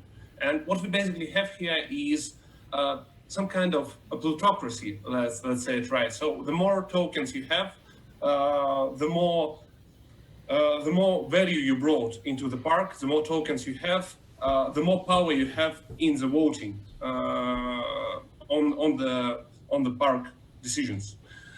So yeah, you can vote here, and I will just show you an example of past voting. So yeah, that's like a general examples of different voting. So yeah, so for example, you're just passing the vote, and after the vote has passed, it goes into the reality application when you should approve it. And after the vote has been approved, it can do anything. So for example, we have a general pool and on Gnosis Safe, and you can send some tokens from Gnosis Safe to pay to musicians that will come to your park and play. You can send some money to clean the park. So you can use your game and bring something new to the infrastructure. We actually implemented one example of one of these. Okay, so I just want to sort of frame what he was saying. So at the beginning, he said something about you can earn tokens to like by playing a game and like winning a game. And I can't remember if this was in the bit of the clip, but at one point he said like the people who have more tokens like have more say, right? So if you're more invested, you get, you know, a weighted vote. But this entire premise, now we understand that this isn't probably a real park in a real place. This is a DAO. But if it were actually a park with real musicians playing, like not in Decentraland or whatever, like this were actually a physical park within a physical place, like all of this is understood as like total privatization. Like if you incorporate a park that maybe was formerly a public park as a DAO, and then you're all voting, like everything becomes a market. And then your participation in terms of your proposals, how you vote on the proposals, those are all signals. And in my opinion, like unless it's said otherwise, I feel like it's signals that are making patterns that are reflecting back like who you are on your own digital identity, like for this machine learning. Like, are you somebody who's the one who's always making proposals? Are you somebody who never makes them? Or like, how are you perceived in the collective? Because it's going to be framed as radical participation. Like, look, it's open to everybody, but they're going to use your participation, the data attached to it, and the tokens, because this is all tokens. You're not like sitting in a meeting in person saying like, hey, like I think we should have a summer music conference, like, you know, whatever event, like let's raise some money to have some musicians and we'll do it. It's all like clearly in nodes and blocks and like connected. And when I saw that, to me, it struck me like everything I've seen with the Gitcoin grants is that, and you know, in that case, like that's a little bit different because they've got the, what is the voting? It's conviction voting. Is that the conviction voting? They've got these matching grants. So they're incentivized to like have the largest number of small amounts of grants that are then matched by this like billionaire blockchain money. But they really want the broadest number of participation because they want the data and they want the interconnectedness, because they've said like we want to know the peers, we want to know the like how you fit into the group. So, you know, again, you're arguing down the primrose path and you're like, well, this doesn't seem so bad. Look, we all have a say in how we govern the park. And you're like, oh, wait a minute. We turned the park into a what? A machine? Like, we didn't realize that was like, that there were other options than turning the park into a DAO, but we just did that. Like, and like, look, how did that even happen? So anyway. Well, just the whole idea of the tokenized voting, you're taking two distinct things, markets and then like a democracy or something that's democratic, that I would argue are kind of incompatible. They're not, you know, to have a health, you know, to have something that's democratically healthy, you can't introduce a market into it. To me, that's totally insane. It's the American way, Jason. Yeah. Well, I know it's. I mean, yeah, not even getting into the fraud that we've been experiencing for, you know, hundreds of years. I mean, from what I've seen, I feel like it's pretty much like a shareholder model is what a lot Right. of this stuff is. It's pretty much, you have tokens, you have shares that allows you to make proposals to change it, and then there is a lot of the stuff like you said with wanting to like know how you vote and how you relate to votes and other people's proposals and all that, and like mapping those influence networks with each other. And I think for some of these like kind of piloty projects, they probably don't have a lot of that right there. But for something like, MakerDAO or other big DAOs with money, I'm sure there's a lot of analysis on how different voters vote and relate to each other and communicate on online platforms and stuff. But I'd say pretty much like over like organizationally, it's very much like a shareholder. It's pretty much like a digital version of corporate government, like organizational management. Well, maybe when we get done with this piece, if we could, I don't know that I actually sent you the link recently, but like the Merkel paper about the DAO democracy, like because that's sort of a core piece of what I'm trying to explore a little bit. And I'm not saying that I'm doing it super effectively because I'm still struggling with it myself. But this idea of futarchy, which is something that like initially I think Sebs had brought up, and then Robin Hanson, and creating markets in outcomes around public policy, and then doing speculation around the voting. Because I feel like in some ways, I agree with like what you said for now, but I can see that if we do move into like we've got to totally remake democracy for technology, that it's kind of like when I try to explain pay for success finance to people, and they're like, I don't know how you make money on poor people. That seems counterintuitive. And I was like, well, it's not actually, it's about gambling, but they're gambling on the outcomes of a game. And so you actually need the pay for success to create the game. Because if there isn't any game, you can't have the gambling. The big money is in the gambling. It's not in the first market, it's in the secondary market.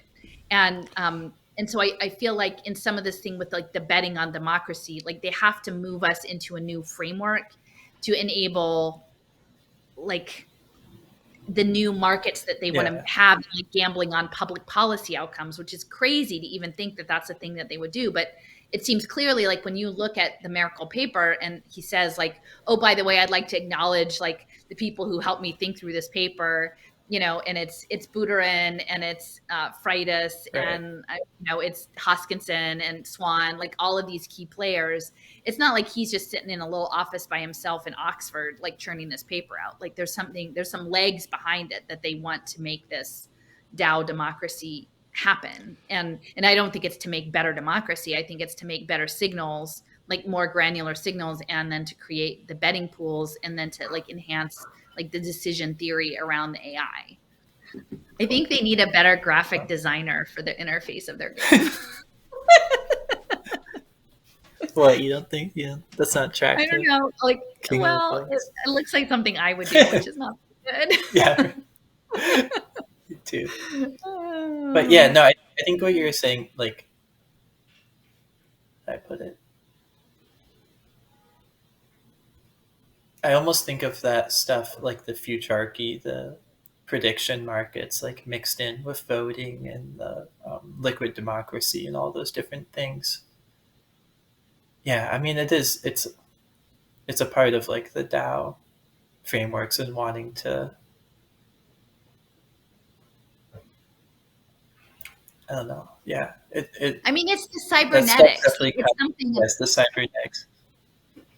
Yeah, I mean, and again, I'm not saying it's tomorrow. Like, I mean, it might not even be before I'm dead, or like it might be 15 years from now. Like but they have to position. Like they have to like, and that's why I was particularly interested in like Vermont and the conversation about like, to me, like you need to situate the story in a compelling backdrop, right?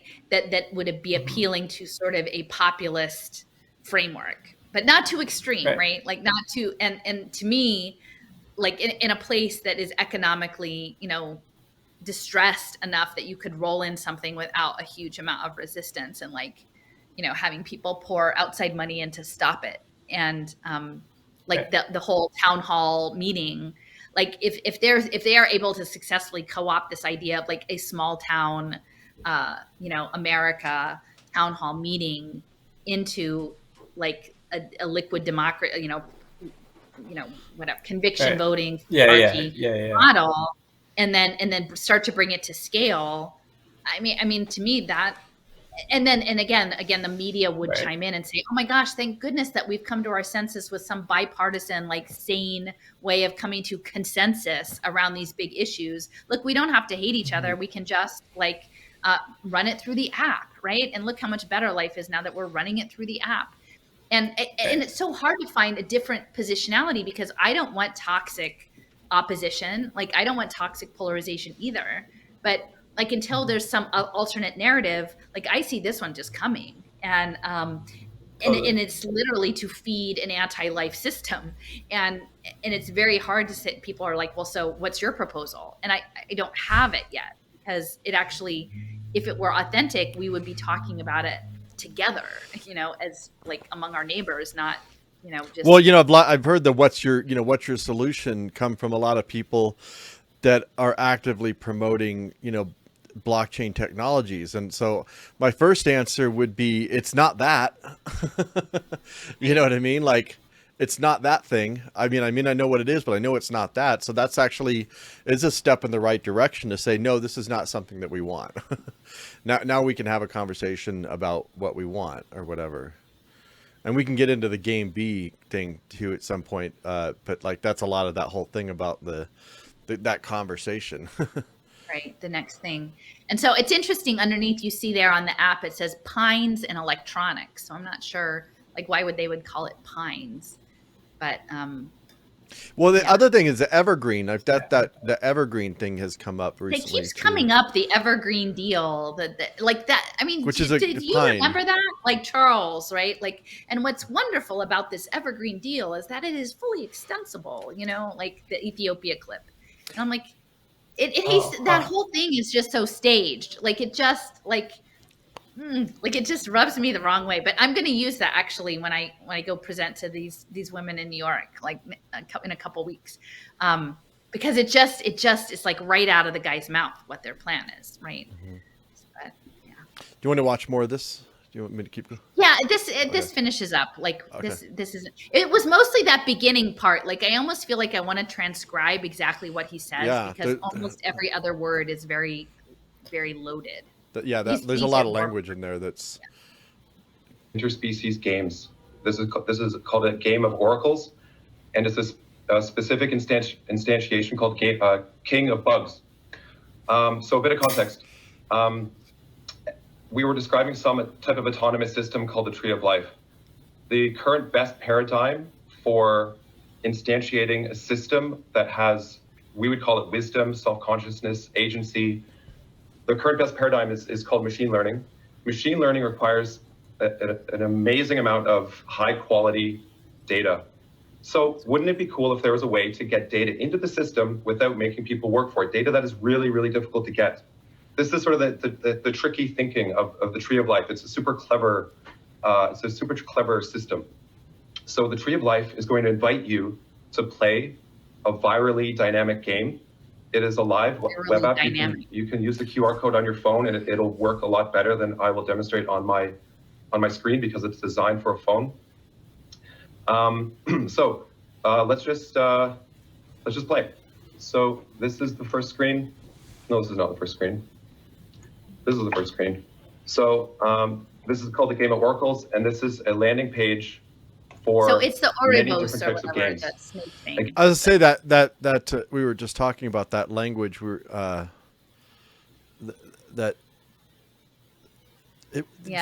like the snake, but it was almost like there's things coming off of it, like the arrival language, the alien language. Yeah, it does look like the arrival. Like that was in my last post, and it does. Language. I mean, if you imagined it, was all black, like the edges.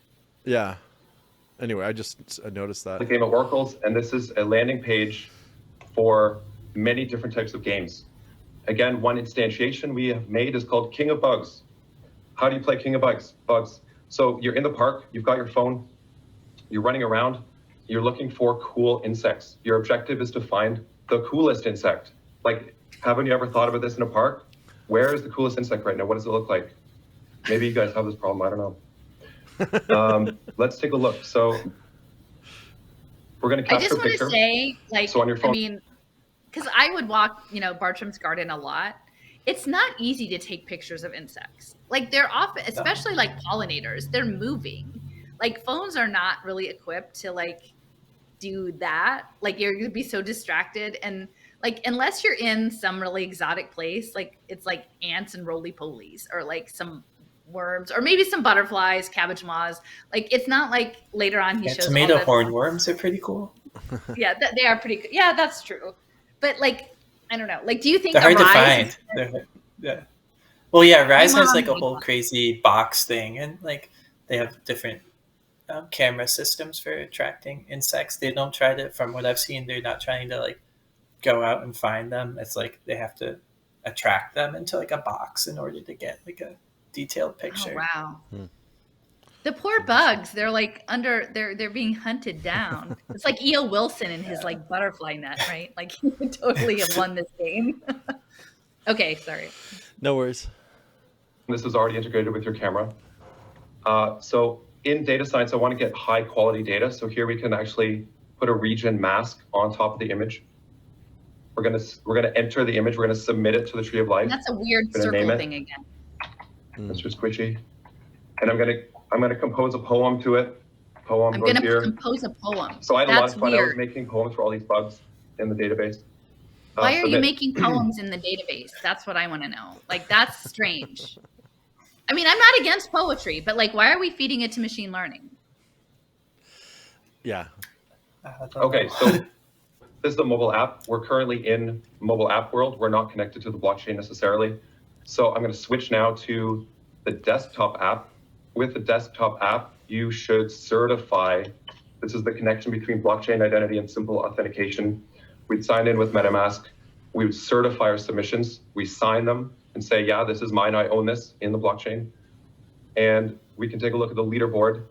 These are the current top bugs. Cool. How does a bug become the top coolest bug? The king of bugs. Let's go back and yeah, that's right. We built Tinder for insects in a. Well, I was thinking too about like the face is Mark Zuckerberg's hot or not? Facebook early iteration of like they're gonna is this bug hot or not? But see, the thing is, like, what if this mechanism is what they're going to use for voting? Like, what if all of a sudden you have 300 votes a day? And like, doop, doop, yes, yes, no, yes, yes. I mean, like, is that like you swipe for your thing and then the AI is doing it for you? Because I don't think this is really about bugs. I mean, I think Right. Thing is, like, they're not asking you to identify the bug before you put it in. No, the AI is going to look at the bug and, like, with its machine vision, somehow sort it out. Like, it didn't really. He didn't say you needed to know anything about the bugs or their habitat or the time of day or the whatever. I mean, I'm sure there's some metadata that comes with the photo, but Well, even the bottom, there's arrows. Like there's a little guy puking, and then there's a heart. yeah. Well, there's like love it, hate it, or whatever. But like, again, I think there's something going on here besides the bug game. Like, there's some larger. I agree. Like, structure behind, like, they're imagining a future where there's so many decisions that have to be made that you have to do it quickly. And it's almost like, Jason, like, quick, tell me what's on your mind. Like, say 5 words. Like, they're trying to get at something that's more inner, like like without even thinking, like a subconscious frame, I think, in this voting. It's like a subliminal. There's something. Anyway. Park. So we can swipe left and right. Love it, love it, love it. Don't like him. Cool. That's the game. So guys, you can jump on to the game. I want to play this game. We built it. We want to play it. My office is in Tiergarten. I'm going to send an invite. I want people running around. I'll be there playing with it. So in a couple weeks, yeah, let's make it happen. So thanks a lot, guys. Leave the bugs alone. But Yeah, like, so they didn't take it's this idea of pictures of any collective bugs. teaming. Collective teaming. Like that is it's mobilizing mass numbers of people. Now, I'm not saying this game is doing it, like that this is a winning game, that, that's such a great game, they're definitely going to mobile. But like some of the stuff that I've looked at lately, like that Hollow Vista, and the thing that came, but Mesmer and Braid, that was the lead up to Hollow Vista. Like they want to create a slick and beautiful game that's like really high end, and that you will enter, and then across all of these platforms, like embed gaming mechanics that may or may not be doing what you actually think they're doing, right? Like you think that you're on a quest scavenger hunt for a thing, but like in the process, you're doing something else. And like the follow-up to this, the Mesmer Braid game and the Hollow Vista, they had one called, I had that video out here as well, Mesmer Braid. it was something like the Manual, like Arbitration League or whatever, and that it was only on for a month, and it had 1,000 people participate, but you had a caseworker, and the caseworker was a DAO essentially, or an AI, and there would be a task, and then you would have to do a scavenger hunt to come up with an object that would resolve the challenge, and then make a story about it, and then those stories got upvoted or downvoted, and then somehow the AI, and this was happening across like Discord servers and like social media portals and different things, like in multiple, like a non-linear thing, that people's collective stories that they were bringing into the challenge were then incorporated into a master narrative. But the weaving together of it, which is, to me, I keep thinking about weave, like the weaving of it was happening by AI. Like they were the ones that were doing the quote unquote sense making from all of these diverse contributions that had a participatory collective element to them. Like that they wanted people to join in the story and collaborate. AI was, and then somehow the AI was the one doing, like from all the different platforms. Yeah. So I feel like, and when I look at that, like someone would say, oh, that's a game. And I'm like, no, that is a teaming, that is a collective mind project. And I think in that space, it might have even been, there was some, what do they call it? Like the AI art stuff that was built into. So like, I feel like that a lot of this is both teaming and psychological probing. Like probing our inner psyches, because the third woman who was doing the narrative work on the Hollow Vista project, she had actually gotten her master's degree at Pacifica in like psychology, myth and Jungian psychology. And then she went to get a PhD at Carnegie Mellon, and she was working on live action role play in the human computing lab and gaming. And her thesis mentor was working on like managed behavior change through narrative arc storytelling.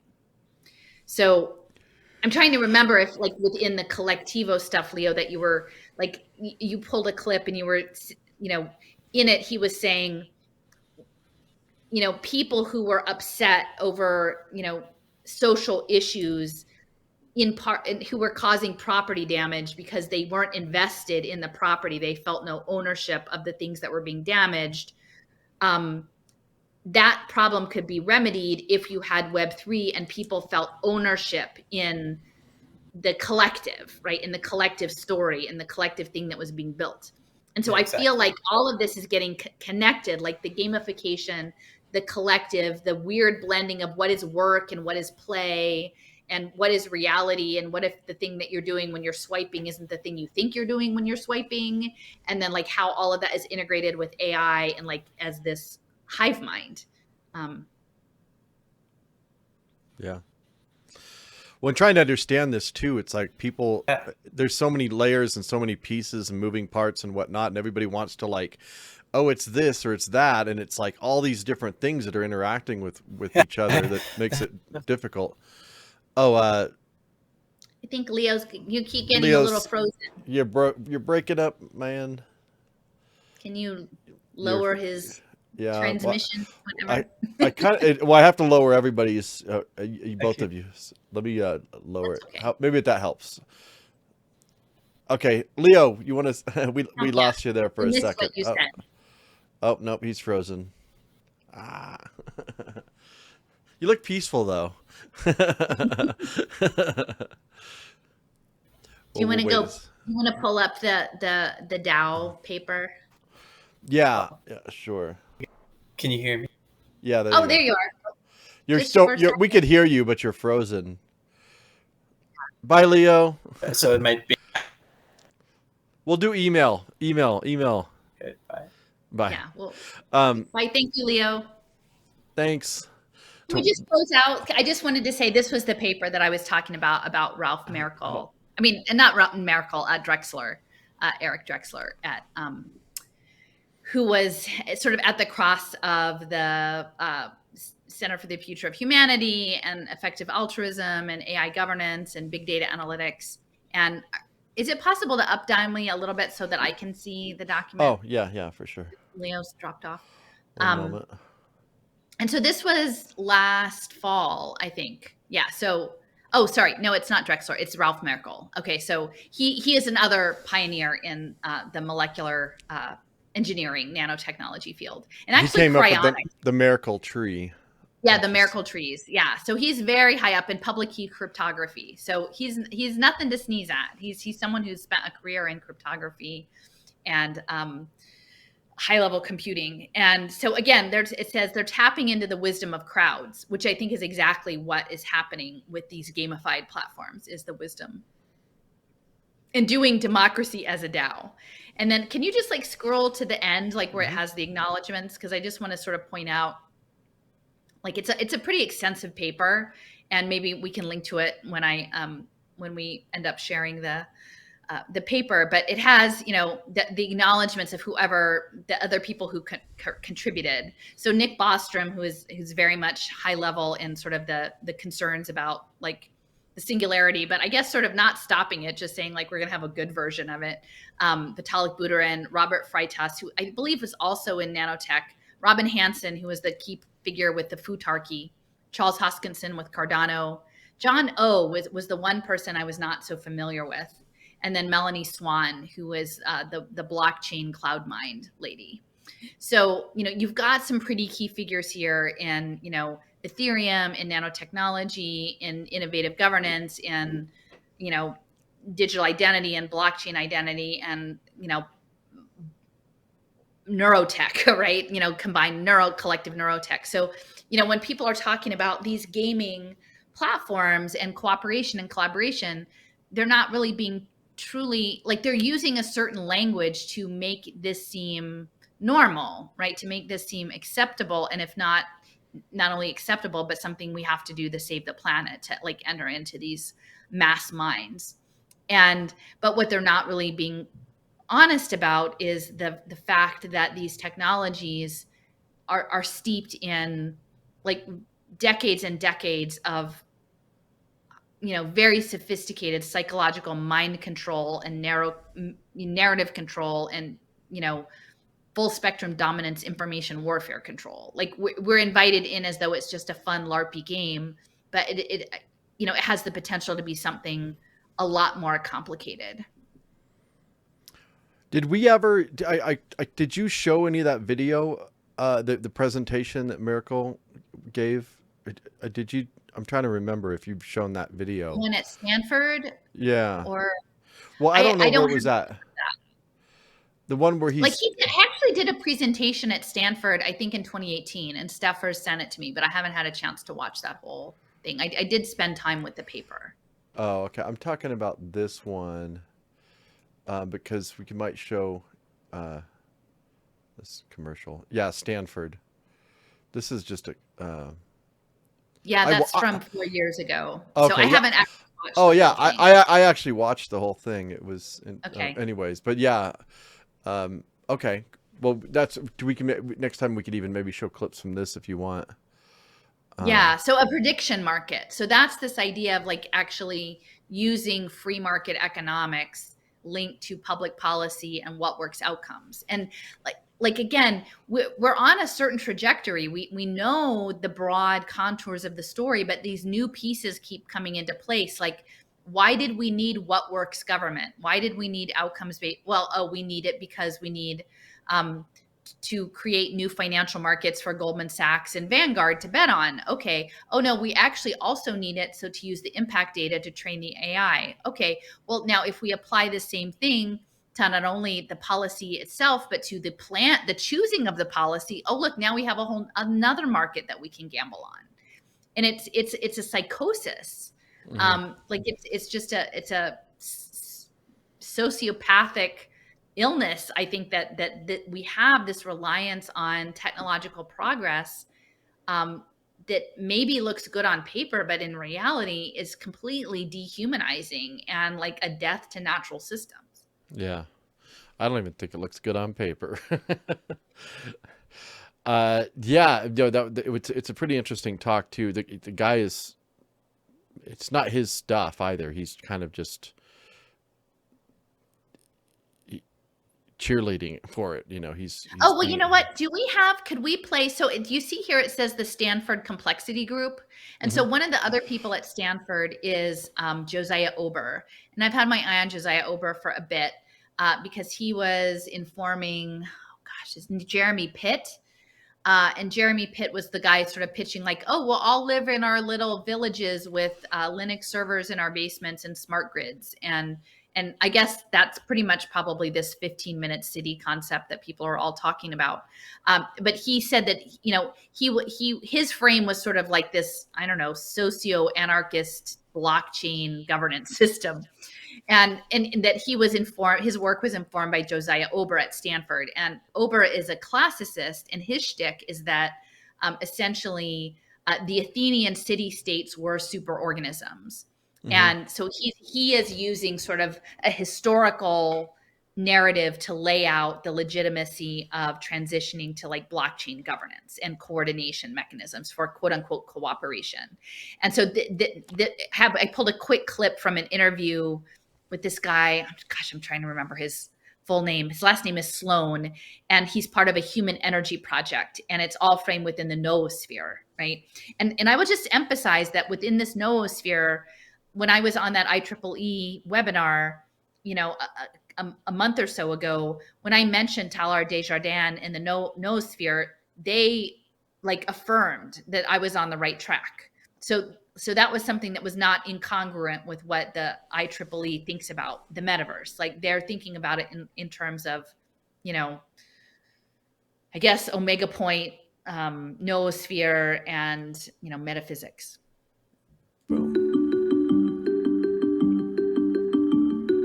Yeah, David's wonderful.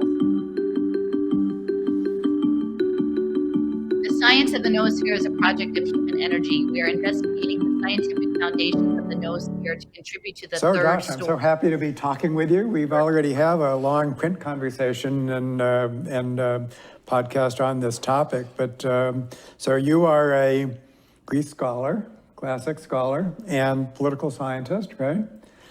I've learned so much from you about this ancient Greece from for me, an evolutionary perspective. And this project centers about the concept of organism and society as an organism. And I wanted to ask you, I think, two questions. One is the degree to which the Greek city-states were kind of an organism, and also how that was understood by the people at that time. The whole metaphor of society as an organism, of course, was present in people's minds, such as Aristotle and so on. So not only did the Greek city-states kind of qualify as an organism in ways that we'll get to, but also that's how people were thinking of it. So could you comment on that?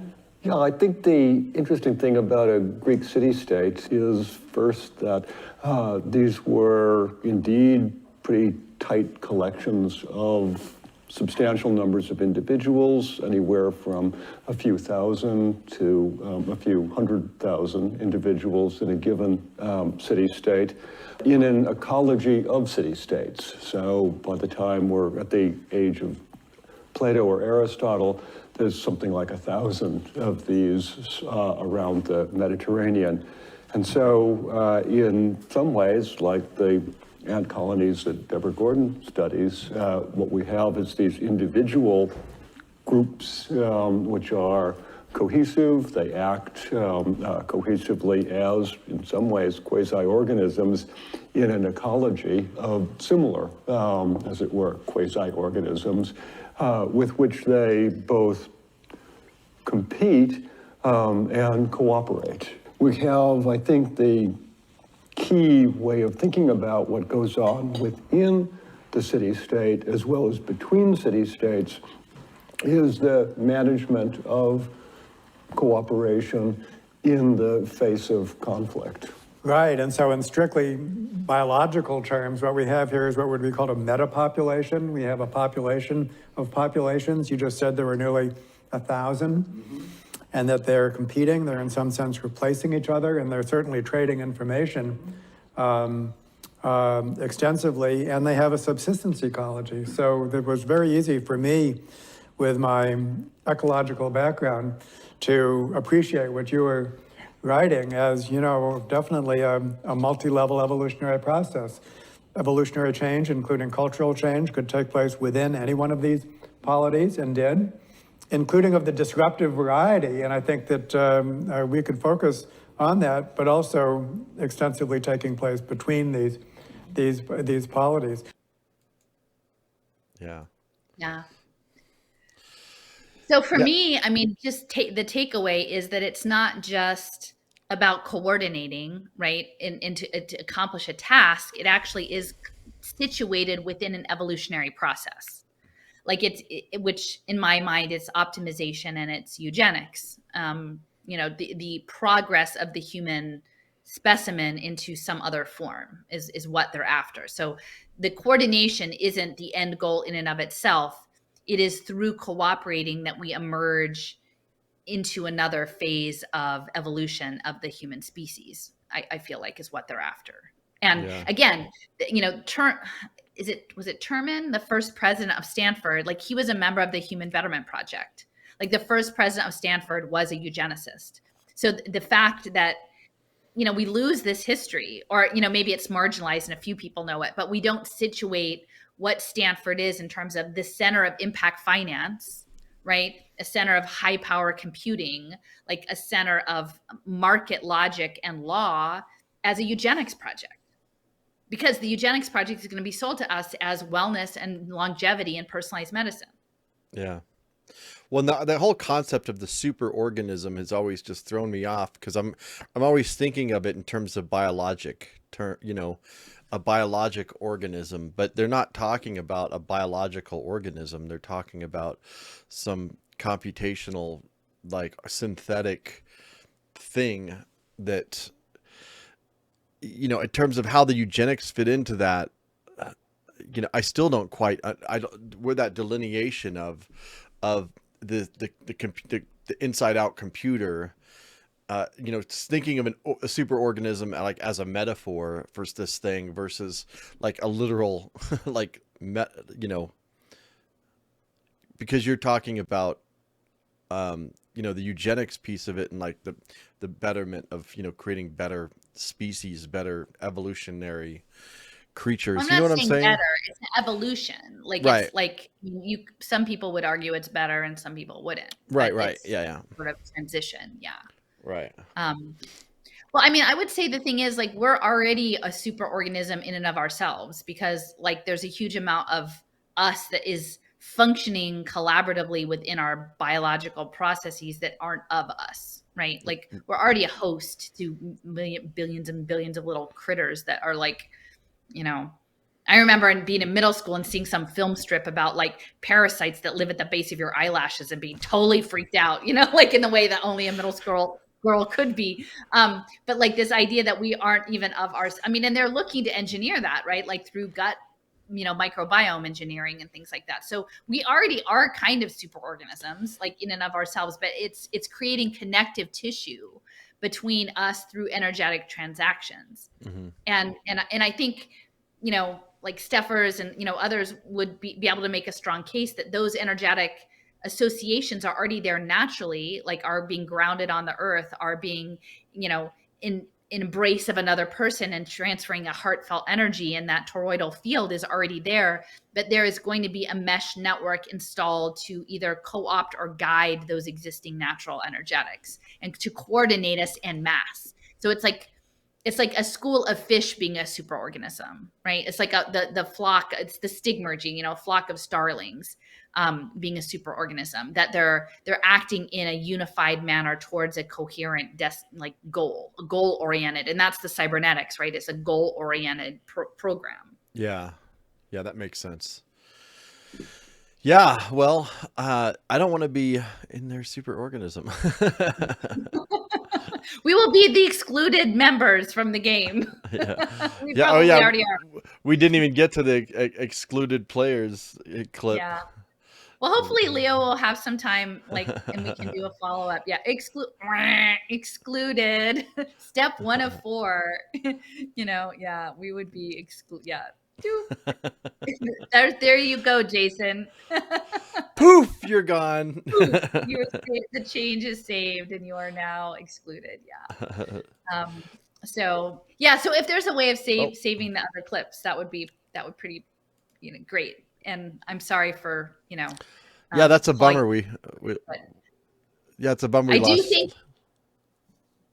Well, we'll keep going. I mean, I'm sure that Leo will have some time at some point because I do think that now with this backdrop, looking at what he was looking into with Collectivo as sort of a pilot project in Curacao, which is Dutch, by the way. So it's I've been trading emails with somebody lately about the whole Dutch East India Company. These things, these that's almost like an eternal organism, right? Like some of these things, the Crown, the Dutch East India, these structures. Well, I was also thinking too, like the tulip thing that always comes to mind, the whole Dutch tulip craze, because that's the whole crypto, the whole thing around crypto is all about, I always calling Bitcoin tulip coin.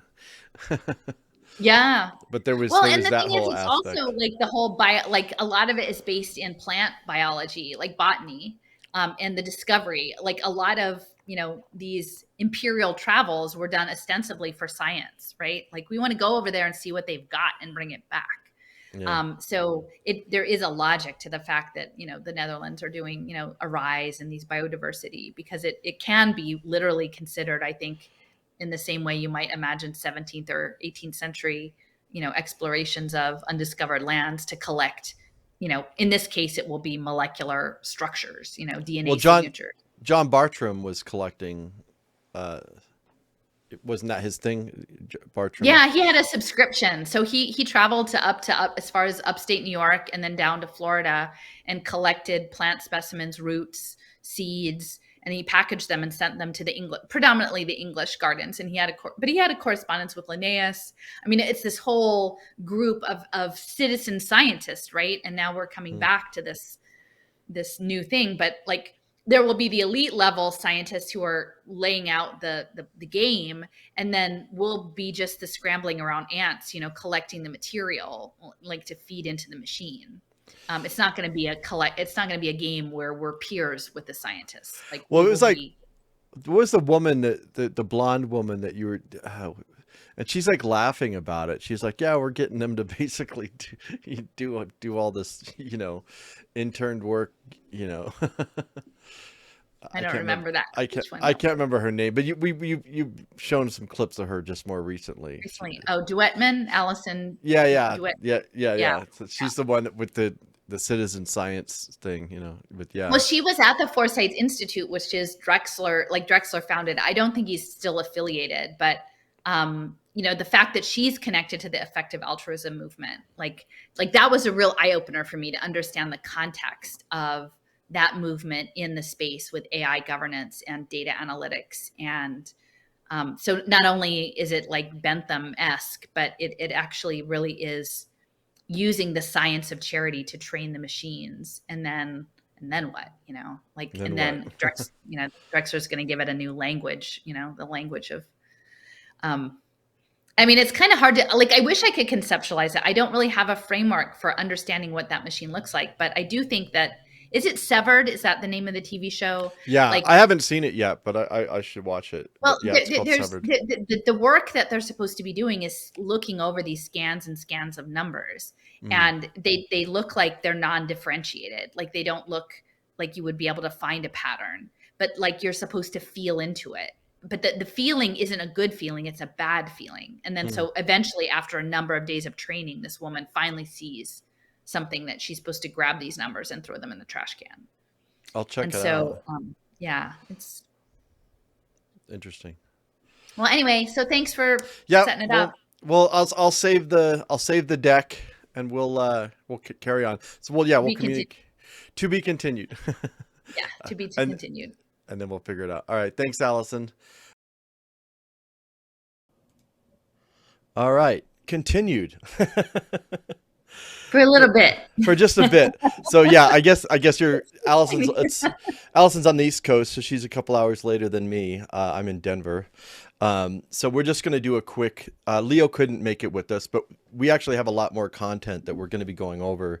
We only got to just a small chunk of it that we were going to cover, as is typical. I'm always like loading up the deck right the hour before, and this and this and this. So. Oh yeah. Well, even today, Allison sent me an email, and she's like, 50 links. No, it wasn't 50 links, but I'm like, okay, no, I'm giving you shit. It was only 4 Don't be links. mean. It was only It's 4 always links. enlightening, right, Jason? No, I'm definitely learning a lot in this process, and it's been a thrill. It's been thrilling, and I'm really grateful for all of you who are hanging in there with us. And I didn't actually see any questions come across the live stream, or the pre-record. But if you do have questions at this point, go ahead and throw them out there, and we will respond. But Allison, did you notice I grabbed some clips there from that Severed Yeah, show? that was good. You got the Severance stuff. I hadn't seen it, so I went and started watching. I watched like the first 2 episodes and grabbed some clips from it. Yeah, but it's interesting, this idea of like a non-traditional language or sensing into these data sets, right? Mm-hmm. Even when I watched it the first time, I didn't know. Like, it's like you need so many exposures to actually start knitting it together, and Well, I think a lot about, even going back to 1984 or Aldous Huxley's Brave New World, and it's like they were kind of told in some ways things that are kind of coming, things to come. That was another one. yeah. H.G. Wells. But just that, you look at these things as, it's a warning, but it doesn't actually serve that function. Even though we're like warned about the pitfalls of, particularly in science fiction, it doesn't stop us from moving forward. So the question is, are these predictive programming things in science fiction serving another function in order to maybe ease us into it, sort of thing? I don't know. You know what I mean? It's more of like setting an intention than a warning. I don't know. Well, there's stuff that's the storyline is very overt. I haven't really watched Westworld, but people keep saying like that's a very overt messaging around it. Maybe cautionary, and then there's a lot of stuff that's just subliminal. But I do think that it is sort of using the steganography as, that's a lot. The work that Steffers does is sort of deconstruct the subtext. But again, we don't have a language for it. Like, we don't have a language for what it means to do a job that involves feeling into big data sets of numbers, right? For the bad ones. We don't have a word for that. Maybe in 10 years, there'll be a word for it, and that'll be somebody's job on TaskRabbit, and everyone will know what that is. But we don't have that yet. And, that kind of goes back to this idea of, the concepts that Stephen Newcomb talks about, the people on the shore watching the big boats come in of the conquistadors or whatever, and they're not actually in the same cosmology. Like, their mental construct is not the same. And so you actually have to build a bridge, to actually have some shared understanding of the world. And sometimes terrible things happen before you can start to make sense of it and put words to it. So, yeah. And not always terrible. Maybe it doesn't have to be a terrible thing, but like, you have to sort of have some lived experience to start to actually have the language to talk about it. Right. And that's what science, so much of this, even, the stuff that we're doing and, we've been doing for 2 or 3 years, we've been trying to, pull these videos out, and not that they're hidden, but for the most part, these things that we're looking at, and they're significant because you've been in spaces with, individuals and firms that have a lot of money behind them, right? Like they may present as casual and informal techie people, but ultimately there's a lot of money behind building out Web3, building out extended reality. It shouldn't be disregarded. But they're not the ones being shoved in front of your eyeballs, right? Like they're not the Joe Rogans. They're not the, whatever the thing is that they feel like you need to see. It's just simmering in the background, not totally hidden. But you have to actually have a guide. It's like going to a foreign city and you have like an insider to sort of walk you around and point out the things that are significant. And, so we appreciate the people, 50 at a time, and each one of you guys are valued, all of you 50 people who are watching. Well, it's like there's a cap. I mean, it seems like there's a cap because the numbers are always the same.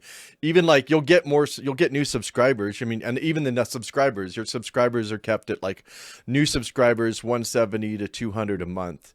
So it's almost like because it's so consistent, I feel like it's just a programmed cap that was put in there of like, okay, we'll let you, hover around this space or whatever.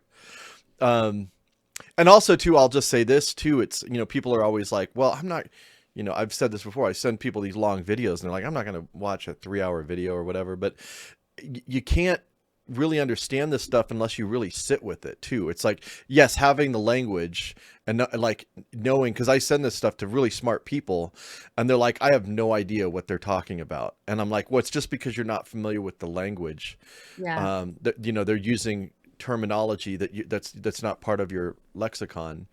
But even if you have the terminology to actually wrap your mind around what it means, what cybernetics means, what a cyber-physical space means with tokenized behavior, you have to kind of sit with it. And I'm still sitting with it. I'm still trying to wrap my mind around this because it's a completely different orientation than one that we've been conditioned and actually have been living in.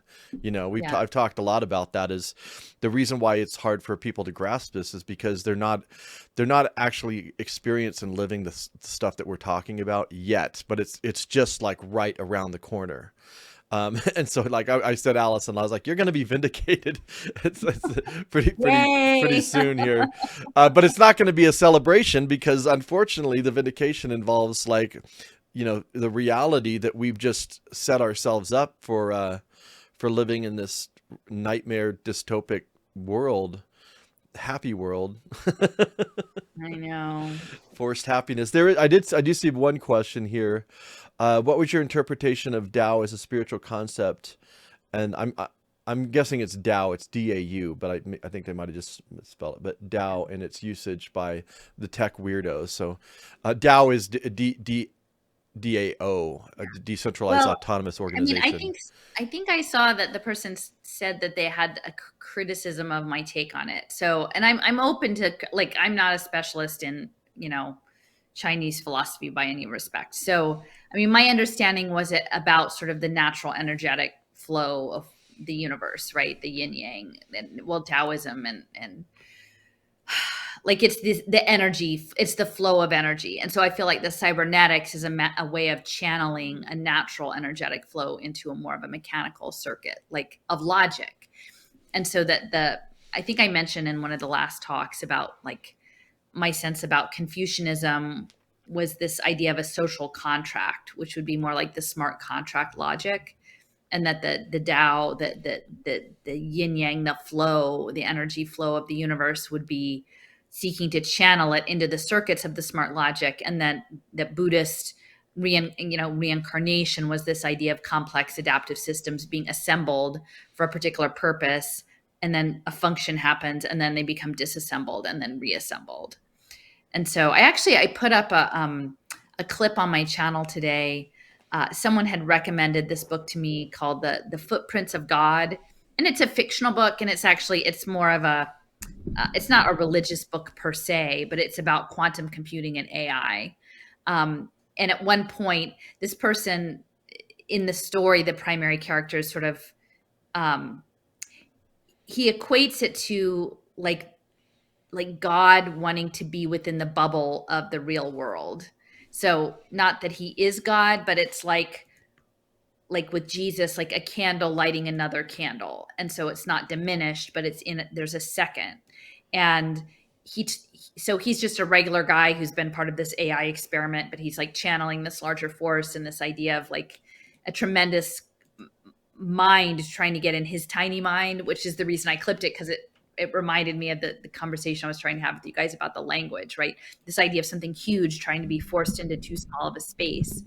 And like within that, he came to the realization of like he could see the knitted fabric, like the energetic fabric of the universe, like beyond the material, even beyond like the next phase. It's like the deepest structures, which is more like the Tao. And I do like, I mean, I wrote this into a piece I haven't published yet, because I mentioned that to you and Leo. Now, Leo pointed out that actually these decentralized autonomous organizations were originally started out being called DACs, or decentralized autonomous corporations. Now we know, based on like the narratives that they're building out, that they were always going to move away from a corporation as a narrative, because we've already embraced this idea of post-capitalism, right? Like that's the whole narrative. We're supposed to say, okay, capitalism is over. It's the new thing, right? It's a cooperative, maybe it's so you could have a DA instead of a decentralized autonomous corporation. You could have a decentralized, autonomous cooperative, but ultimately it's an organizing tool. Like the cybernetics and the blockchain, I'm starting to actually really believe that maybe the blockchain is as much a language. Like it's a language structure that's attempting to become sentient, but it's like, just playing around with the thought forms. And so a DAO is actually very accurate because the O is organizing. It's a decentralized autonomous organization, and it is about organizing. It's about ordering the chaos of life into a structure that is machine readable. So anyway, I guess that's my take, is that and Leo did mention that Rune Christensen, who is the head of MakerDAO, I think, which is one of these large DAOs, he actually, like, his formative years as a young man were in China, and his wife is Chinese. So it would be something he's familiar with. And I mentioned too, if you look up the Hanson Robotics logo, the Hanson Robotics logo is a hexagram, which is for you, I think, which is 16. And it looks like an H. So it's like a H, but it's a hexagram. And it's, I think U stands for like thunder and setting many armies of helpers in motion, which is pretty much exactly what like these Sophia the robots are going to be, is like a blockchain mind army. So anyway, those are my thoughts on DAO and the Tao and energy and Berggruen, I've mentioned, not just Berggruen, many Western interests have been pouring money into China and AI. And, I don't feel like, at least at the level of the development of this stuff, it's as separate as they would want us to think, as much as a competition as they might want us to think. Yeah, it's funny that when you sent that Greg Iles, the Yeah. author, I actually read a couple of his books back in my early 20s. He's a really good author, actually. But he wrote a book called Spandau Phoenix. And it's about it's like an alternative history book, like what if, like it's kind of like what if this had happened. And it was Rudolf Hess who was the second in command at the Nazis, and the story was he actually like survived, and it was his double that was captured in Spandau. Anyways, Wow. and he runs a big corporation, like the Nazis. But we've always talked about this, the idea that like the Nazis didn't lose the war. But actually, he's a really good author. I was kind of like, oh wait, Greg, I haven't read his books in years. I've read a couple of his books over the years, but Somebody said, "Oh, Alison, you should read this." So I'm working on my next quilt for Cliff, and so that's what I was listening to while I've been trimming fabric. Interesting. Yeah, I was wondering how that got on little your radar. clip. I want that. I want to save that, because that's kind of what I'm trying to say. Is your oh wait, we already did that one. Do you think the Ohio train derailment My ID bracelets is an event that has woken some sleepers. Do you sense that people are picking up the plot? What is your analysis of the events? Do you have anything to say about that? Well, I mean, I've been in sort of email correspondence with Steffers, and she's pointed out a number of things about that event. Additionally, I guess early on there was a key person in the interviews by the last name of Ratner who had a number of connections and then was also in the movie. So I actually happened to watch The White Noise, the movie, like the night before, like right around the time it happened, which was kind of odd to me because in the movie there's a specific reference to a simulation event. Like that's kind of like a key like climax point where the guy's told he's going to die, but the guy taking the data actually has a simulation armband on. And he's like, are we in a simulation? And it's like, well, we would have arranged the bodies better if we were actually in the simulation. So, but I don't know, like if the awake, the asleep story, like, I mean, to me that, I don't know, like, I think we should be like thoughtful. It's kind of about finite. It's kind of a finite thing, you know, it's like, I think well, about I feel my like it's progression. about stories, like what story Right. are we living in? And to get to a place that you would like could wrap your mind around, that most of the mainstream media, that many of the people that we have come to, like normal people would come to rely on as sources of information, and the whole world is maybe not what we think. Like it takes a certain mindset to be able to look at that and then make sense of it. I mean, because, you know, we've been living through 3 years of outrageous things happening, right? And then people somehow coming to terms with finding ways to justify it. So, I just think back, for me, it was comforting when Mohita read my chart and I said, what's the audience for this? And she said, Alison, the vast majority of people who are here at any given time are living in their lower chakras, which means it doesn't mean that they're worse people. They're just living in their material physicality. They're not living in a higher plane to see it. So it doesn't mean that you're doing it wrong. It's just they're not actually here for that part of the purpose. And so, once you kind of get to that point, well, then maybe you're just there to do the work, but not to have giant masses of people figure it out, because they're not actually equipped to. They don't, just like we can't sense odors the way a dog can sense, people have a different sensibility. So I mean, it's frustrating, but I think this, red pill, blue pill, woken mom, like they gave us this language. Like this language has been developed. Like, where did it come from, right? How do we pick this stuff up for the ways of framing this conversation, right? Because it has become almost a meme or a trope, or this is just a structure for what we say about people that are living in. And for me, I think the centerpiece of storytelling is really, really huge. I think this idea of immersive storytelling, collective storytelling, like how much of a story like is true or not true, or the sources, and the psychological implications, it's going to get really complicated, because literally they would like for us to live in a delusional state. I mean, they really are working really hard to make us live in a state where moment to moment, we don't know what is actually really real and what is not real. And one of the simulation platforms I've been looking into, this Conductor platform, the other morning, I was looking through their video channels, and one of their recent videos said they're using chat, the AI chat thing, to like develop the scenarios for their simulation modeling. Now, again, these companies pitch themselves as like, oh, we just do sandboxes, but I'm not so sure, right? And so what happens when we start having AI run virtual simulations that are almost as good as the real thing? So I guess I just don't know what the purpose is of the idea of people waking up, like to how much of the story.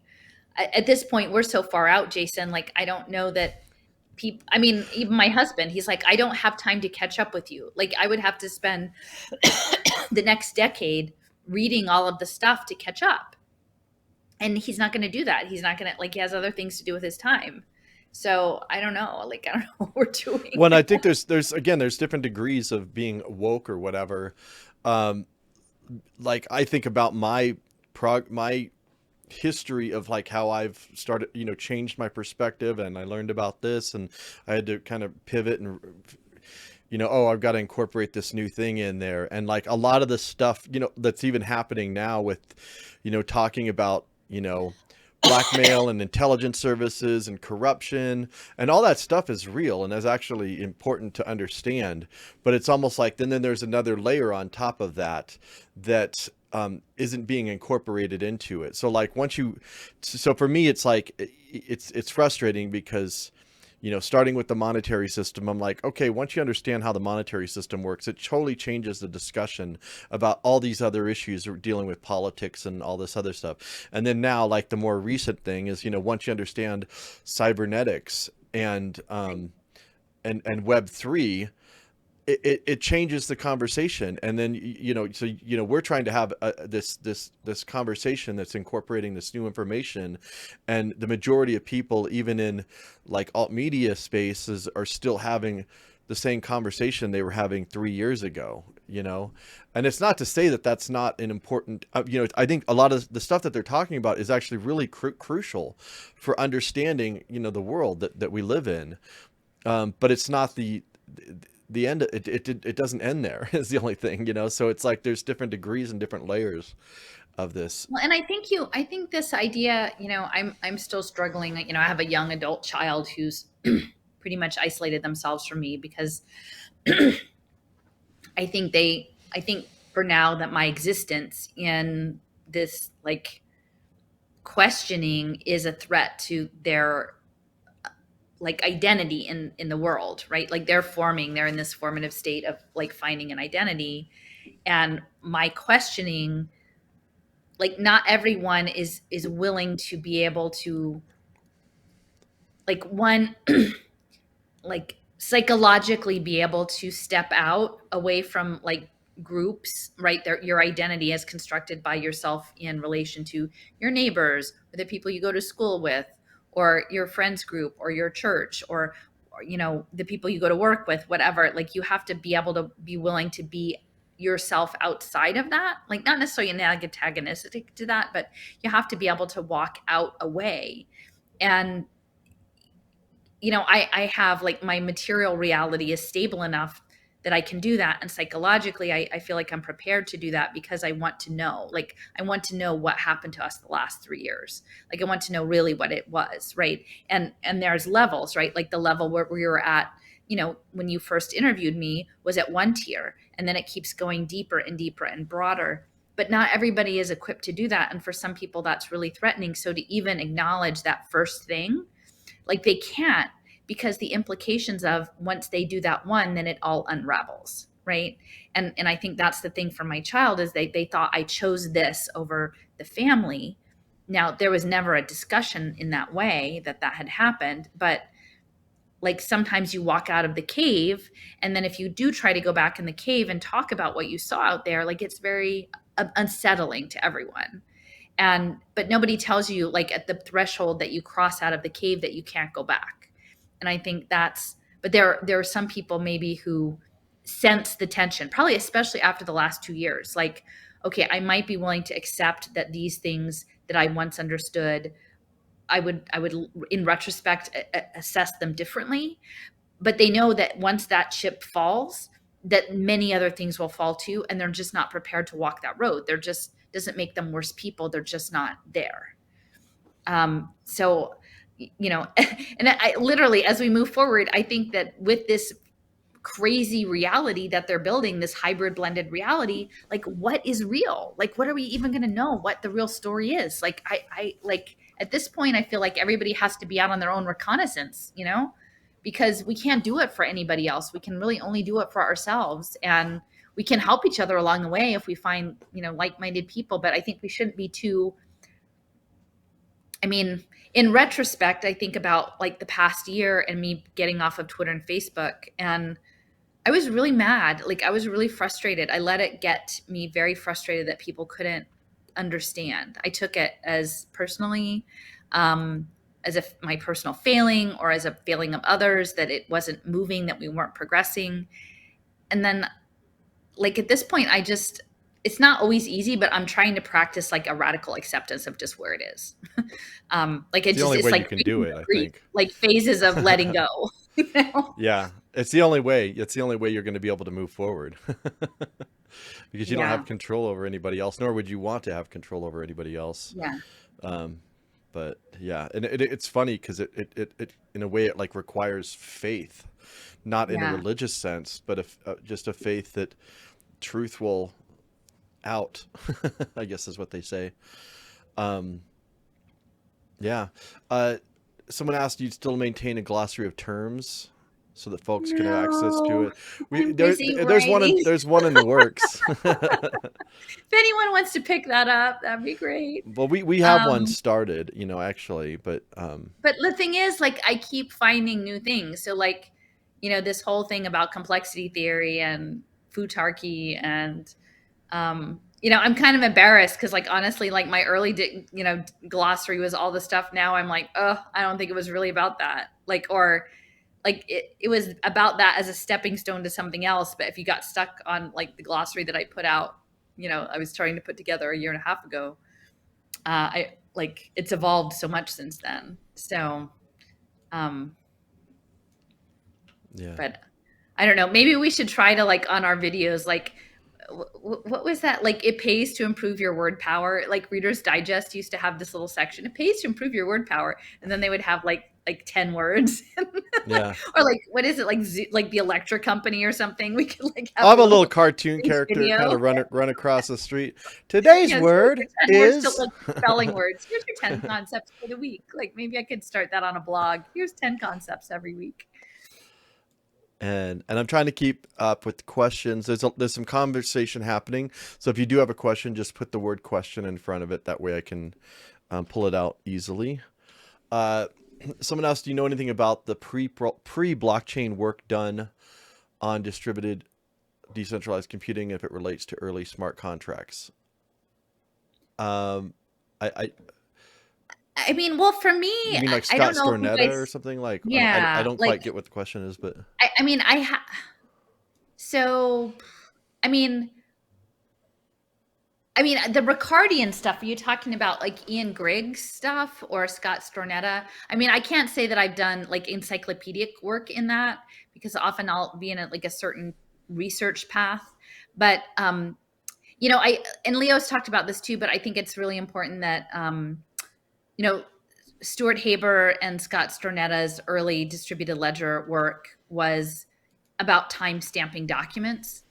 And so I do think increasingly that there is going to be something about synchronization and timing and time machine type stuff that's related. And I thought I actually had a pretty good concept of it. This idea that like, if you're going through immersive worlds that are set up as files, right, that you have tokens to access, like you're going to need the timestamp to get back to it in time, because what we're experiencing is 4 dimensions, right? It's going to be a 4-dimensional experience. Immersive reality is that extra dimension. So yeah, like knowing not just where is it, but when is it is going to be important. And I think on some of these things with the ledger, especially with the sensor technology that Leo's been talking about in terms of like ecosystem sensing, like it's almost like they want to be able to run it backward and then project it forward. So, in the context of that, cesium conversation about the NVIDIA presentation, where they literally said like, oh, once you get enough data in the blockchain, like you can run it like a time machine. And I think that there's this stuff like the Markov principles. You'll have all these different trajectories, and then there'll probably be an optimized trajectory or they might say like, hey, you can explore alternate futures, right? Here, just come into our simulation and you can see what happens. I mean, just the book you just said, like, what if this thing happened instead of that thing, right?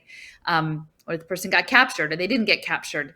It is like a choose your own adventure, only run on high quantum computers. I'm not saying it's happened already, but I can see that that's where it could be going. So anyway, and then the thing about Ian Grigg was Ricardian, like his connections to Vinay Gupta at Materium. and working on the Ricardian smart contracts, because it was quite a while of me being into looking at blockchain and smart contracts before I realized that the Ricardian ones are the ones that have the force of law. So you can have a smart mechanism that's like token enabled or sensor enabled that has like a binary yes, no, or on off type of thing in a built environment or a financial transaction. But it doesn't have a force of law. Like if there's a smart contract connected to your car key and your car, like if someday you go and they decide to, that you're not allowed to drive somewhere, like that could be a smart contract, but it might not be legally enforceable. But in trading products like derivatives or securities or things, that was first up of what they wanted to set up legally, because you want to have legal recourse if someone screws you over on that kind of contract. And so, increasingly smart contract law is going to come into play, not just smart contracts as an Internet of Things technology. So what Ian Grigg, like he was early in the space, and I think he was working in maybe the DigiCash space early on and like the gold backed digital currencies. But he's a very interesting character. So those are the two people that I'm, most familiar with early on. I know there's like a whole big set, and honestly, that's something I should, if people are interested in that, like Raul has a whole series, and his focus now seems to be more on crypto stuff, more specifically than Web3 and the impact space. So I would just direct you over to Silicon Icarus, and like there was a whole thing about the early time of like crypto code stuff. Yeah, well, with smart contracts, I've thought a lot about this with policing and legal enforcement, that the need for that is reduced dramatically because it's automated. Like it's connected to your bank account. You get sued, your money just disappears. Your smart contract doesn't allow for the car to your Uber car to show up to your house, or for you to get the ride share or whatever. You just don't get the ride share. Yeah. So it's like there's another layer on society that's automated, that has policing built into it, that so you don't Control. need, you don't even need the old forms of legal enforcement. They'll still have that, of course, but also back on it's the more Black Mirror, I feel like it's more that level. And, it's sort of like once the control system, the smart contracts become invisible and then they're normalized, like it'll just be what the world is, right? Like there'll be this transition point of chafing against it. And then at some point people will just resign themselves to like accommodating it. And I mean, the thing I struggle with a little bit, like in the resistance space, I feel like because these social media feeds run on anxiety and strong emotion, like there is a financial and also like just reciprocal feedback to keep these systems of inflamed emotion like going on. I think the narratives around the totalitarianism, in somewhat like this idea of a totalitarian control that is just out in front like an iron fist, obscures the fact that there's going to be the velvet glove version, right? Like that there's going to be a softer version, and that I do think that within the complexity setup of these machine learning, there will be nuance and differentiation of available, that they don't actually want a homogenous totalitarian global population, that they do want some varieties, and that they do want you to not fight it all the time. Like I feel like it's going to be more Brave New World than 1984, like that paradigm. And and maybe to get into the Brave New World, like there's a lot of Soma in it, that's the ketamine, the psilocybin, and the cannabis, right? To get people into just like giving into it. And they'll be like thrashing around at the beginning, and then people will go there. But I don't think it's going to be like a soft coup, like a gradual, like the tentacles, with some shock doctrines. I mean, I'm not saying that there's not going to be ever any sort of big things that are just like, whoa, but I don't think it's going to be one rolling blow, iron-handed fist over after another. I think it's going to be a combination. And if we don't understand the ways in which they're going to use the amount of data that they have on us to push our buttons and to tell us what we want to hear and to validate us and to get us to walk along the road, like it would, of course they're going to use all of that, right? To me, it seems very logical. It would be profoundly illogical to have 10 or 15 years of data on most every adult in the world and not use it to get people to go along and tell them the story that they want to hear to get them to do what they want. Well, and back to like what's real. It's like everyone can have their own customized perception of reality that's crafted towards their own personality. And so like maybe some people will get the Brave New World version, and then some people might get the end up getting the dash of 1984. Let's see. What's the best way to contact you? Wrenchingthegears.com. She's got a contact page on there. Do you keep research bibliography? I mean, really, my maps are my bibliography. I mean, on all of those huge maps that I include, and I have a lot of embeds. I wish, actually, you know what, Jason, I probably need to make a page on the blog that just has the master link embed to like all the different big maps I've made, because I don't really have a landing place for that. Yeah. Because I probably have about 8 pretty big, substantial maps that I have. And then in all of those, I include the source link for the dot, if you click on the dot. And then a lot of those articles and supporting materials are either linked or I save them on my blog. And then I have a link to where they are on the blog. So, and these are resources that people can use. So like if someone wanted to make a video and like here's an idea, make a video maybe with some friends of yours that are exploring some of this and say, hey, let's just record ourselves and explore one of Alison's maps and just randomly start picking things and like digging into them, because I mean, it might be a fun way to do some research with people, because there's all these, the work that you've done. Yeah. The work that you've done on these maps is like pretty intense. Like, actually, I think I've got, well, I was just talking with somebody today and I ended up sending a bunch. I forgot about this map. Like this is one that we were, I made earlier on about University College London. But then when I was poking around today to give it to someone else, I thought, oh, okay, so let me, I noticed that there was a really, and it's funny because sometimes you hit upon these things and you know that it's interesting, but you don't know all of the stuff. You don't know exactly what's going on with it. So it was this Finnish art project, and it involved like a local currency and mapping social relations. And we found this report. This was maybe 10 years ago. And the report was so sad because the people, like the project totally failed. And this community that was on this tiny island that was like a UNESCO heritage site in Helsinki were totally skeptical of the researchers, and they didn't want to participate in the project, and the whole thing got undermined. And so it was like a 100-page report saying like, and then we tried this, and then we tried this, and it all failed. But it was built off of a project around a LETS, what did they call it? Local economic trade what systems. The T is the trade system.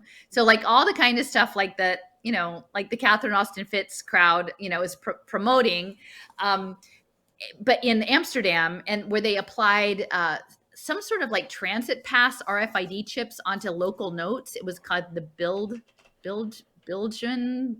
I don't know. Can you look it up, Jason? The BILJ. If you put it in the search bar, it should come up. The Bilgen dollar, and I think BILJ. It should come up, like, or B. Or put in dollar, maybe. It should come up if you type BI, maybe. Yeah. No, I tried dollar. No. Okay, maybe you can't do it. Or it's in the bottom. It's near the bottom. I don't know. Anyway, okay. We'll go over this next. This is the one. Okay, so I think I saw somebody asking about the food forest DAO. Yeah, it's in there that way. And so Leo's been doing a lot of work about the environmental impact space and the natural, like agricultural ties into social impact finance and Web3 and environmental stuff. And so one of the early prototypes actually is on the island of, do you say Curacao? And which is a Dutch, like formerly Dutch colony or affiliated with the Netherlands, which the Dutch are all connected to all of this stuff. And Here it is. so they're doing a local currency that is attached to the food forest. And, it's really interesting to hear them talking about like managing liquidity and emergencies, and that they're a cybernetics lab. So it's very clear to me that, these early prototypes as little, arts projects or cultural projects are really meant to grow into something much larger. So I'd really like to walk back through this map along with Leo and look at the work he's doing with, it was called Collectivo with a K, like KOLE. TIV. Yeah. TIVO, Collectivo TIVO, with yeah. 2 Ks. With, Yeah. with a K. And it was connected to Curve Labs as well, and Cello. So it's a test bed because they always go to islands or like small out of the way locations to do these projects. And again, it being affiliated with the Netherlands. So yeah. Oh, the Bilgemer Euro. Yeah. So, okay. So there you've got the Collectivo, and that's what Leo was mentioning about the badges. So I'd like to compare, like revisit this project in Finland and this Bilgemer Euro and the RFID traceable money. So that's 2010, right? That's 12 years ago. That's really, that's a long time in Web3 space since then. So anyway, yeah. Back to the map. Okay, so are you familiar with the college textbook Human Energies, Emerging Tech and Future Systems 5? No. I mean, the thing is, there's so much out there. Like, I kind of follow what like is on the trail that I'm doing and see what stories it tells and see if I can kind of tell a story that would resonate with other people, and then they can pull in the stuff that they see in their part of the world. Because that's how I use my maps mostly is, I just keep peeling it back and then looking at the people involved and looking at their LinkedIns and what conferences they go to and some of the videos, and then figuring out, well, what story, like, is there a subplot to the master narrative that I have, right?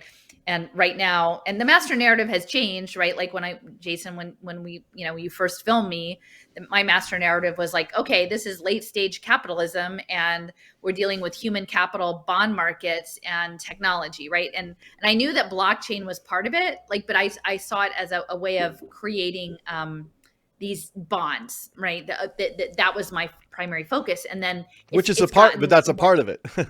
Yeah, it's a part of it. And then the next part is, oh, this is Web3. Okay, Web3 is part of the blockchain, but it's about building extended reality, right? So I'm not going to call it the metaverse. I'm going to call it extended reality or spatial reality and mixing the sensor network. So then that was another level. And then it's like, okay, so we didn't really have the handle on cybernetics. So then we get cybernetics under our belt. Okay, so cybernetics is using the sensor networks as a steering mechanism, as a governing mechanism. And then, so you get that under your belt, then you add in complexity theory. And you're like, okay, so it's not just steering, but it's steering individual units as agents and coming up with rules because it's too hard to steer all the individual agents. So if we can just come up with some rules that the agents operate under, then we can get them to steer themselves. Right, which is kind of what the smart contracts are. Like we'll create a world built on smart contract logic, automated logic, game mechanics, and token engineering, and then you can just bumble around in there like the Pac-Man or the Frogger or something, and steer yourself through the game, right? And so I don't know what this next thing is, and people have asked me like, oh, are you doing the glossary? Are you writing a book? And I'm like, I'm just doing the next thing.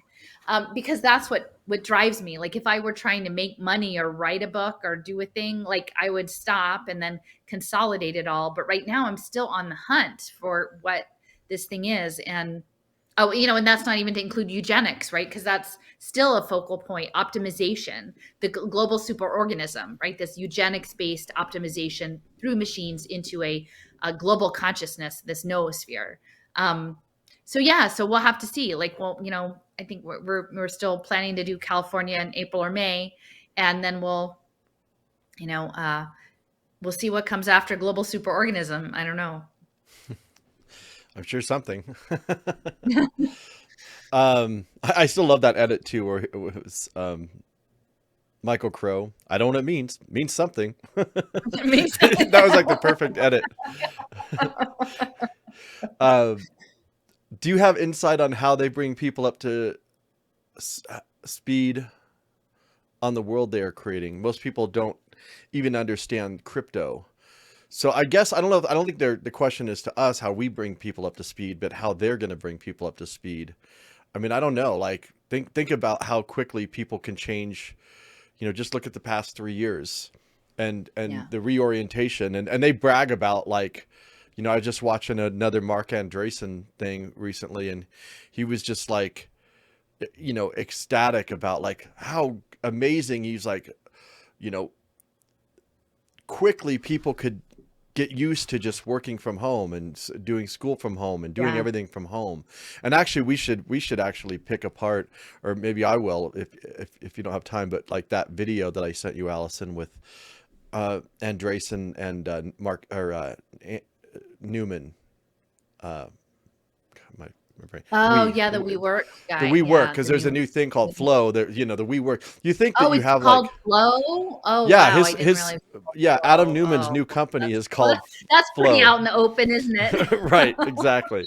Well, so that's the thing. You have Adam Newman. There's a documentary on Hulu about So maybe with Flow, it's more like the slime mold than the ants. Because, like, I don't know, the ants flow. I would think that the slime mold would flow more than the ants. Yeah, I don't know, but they're basically getting into housing and making your housing experience like amazing, because you're gonna live, you're gonna live at home, you're gonna work at home, and you're gonna, so they're getting into real estate, but it's a continuation of what the Wii stuff was. So it's like almost like these things were set up to fail, but they serve a function in terms of R&D, in terms of probably channeling money into other stuff.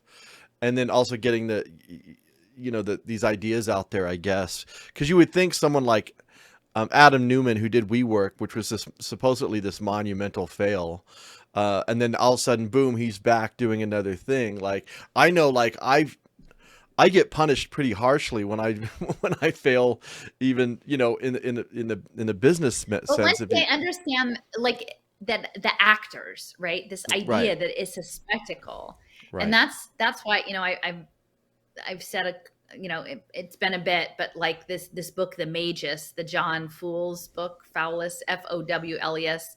It's a 1960s book, but essentially it is sort of like a mass psychological experiment that involves like a play, a mask, actually MASQUE, that starts to blur reality and fiction. And then towards the end, there's some sort of crescendo where it comes into sort of more of a psychological interrogation. But that's really starting to be what it feels like, especially with some of this AI stuff. And I know we had conversation about that, but like a probing, like a probing of your psyche for all of this stuff. Yeah. And then once you realize that, oh my gosh, like most of the stuff you see is, again, not that none of it's real or that it's like totally false, but it's definitely engineered so that you're supposed to, it's like a magic trick. Pay attention to this and while I do this over on the side, right? And that's what they're doing. Well, I'm waiting for Sam Bankman-Fried's comeback. We know it's coming.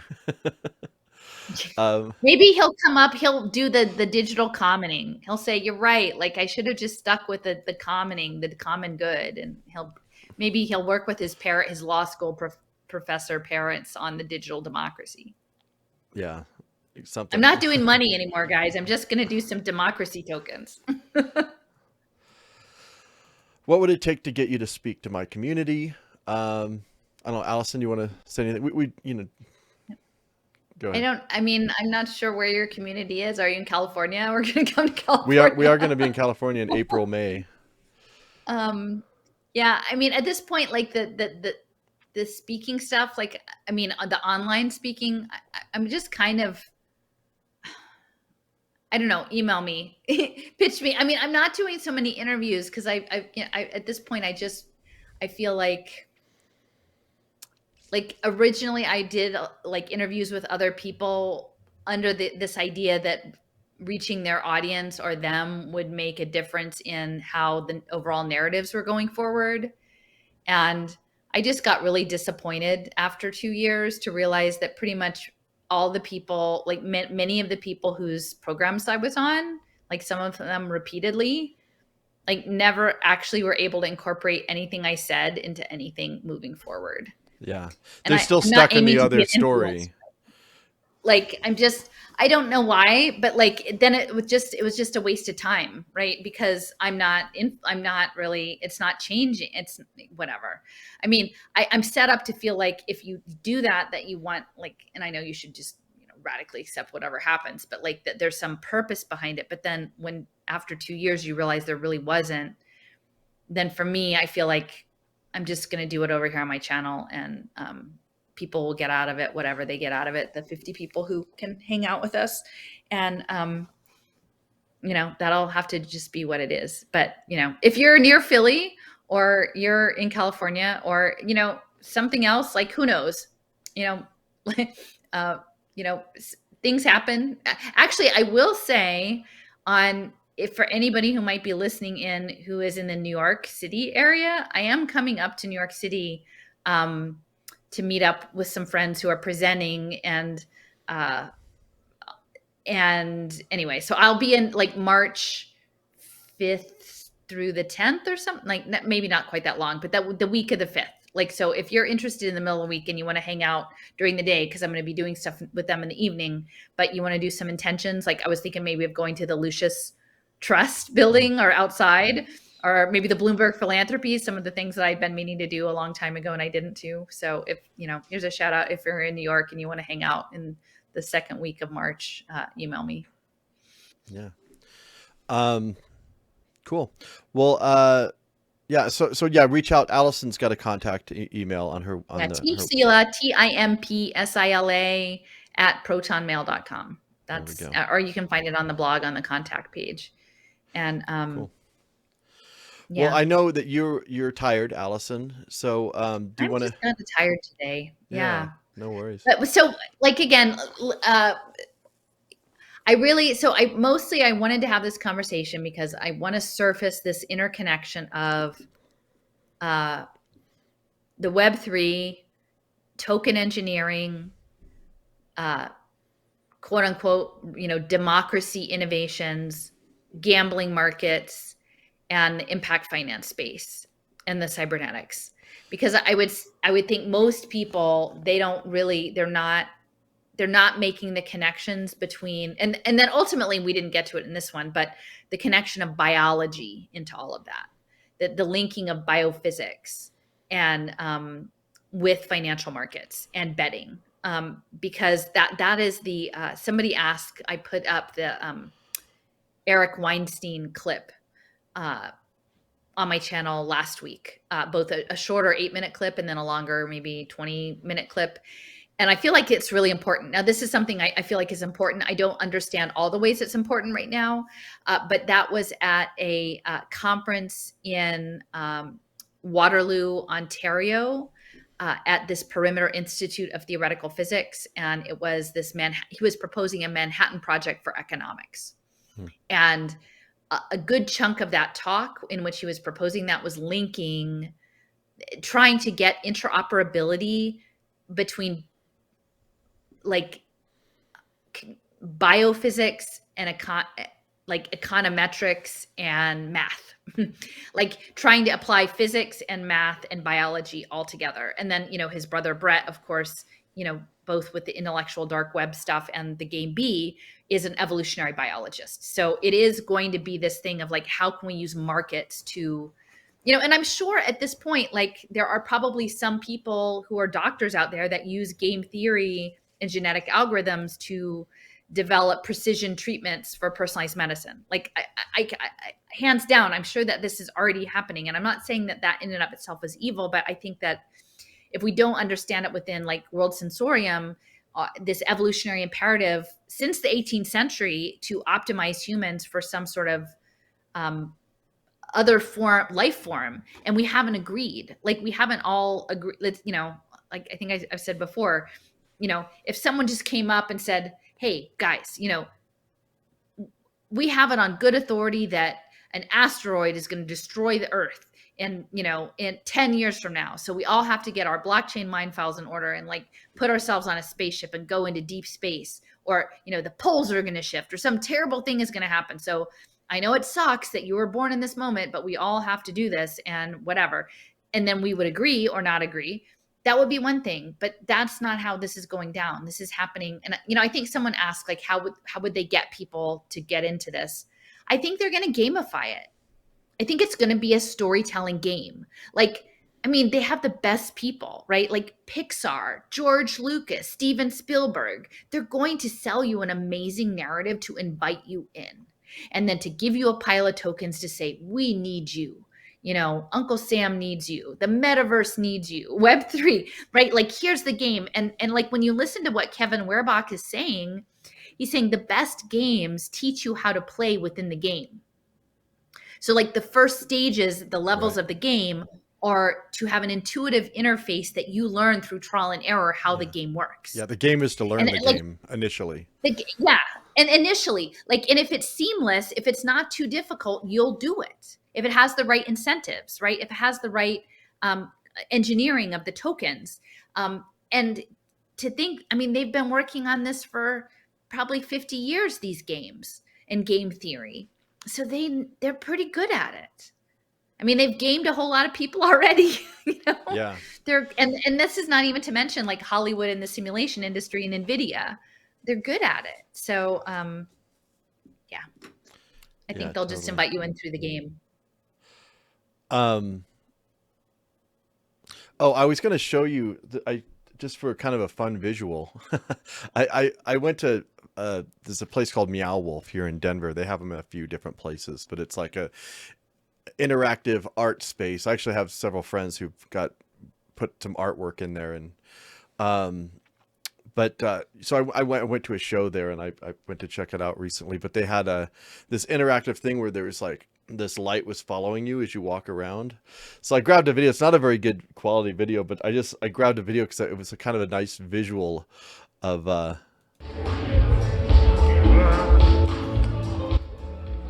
So I don't know if you can see there, but like when you walk around, the light follows you around, and I was like, yeah, that's kind of what they're building in our world, We're gonna have your own bubble. Oh wait, let me switch it to here. That's another one. Yeah, but yeah, the light was interactive. I've done I was a VJ for many years, so I've done a lot of stuff where the light and the video can interact with. You can use cameras. But see, I feel like some of that is going to be this new language. I think that there's ways of communicating this stuff that's, I don't know. Even remember what was it, the Tom Cruise movie with the pre-crime Minority Report, right? And he's up in front of a screen with these, moving stuff around. I feel like there's going to be ways that are beyond alphabetic language. Yeah.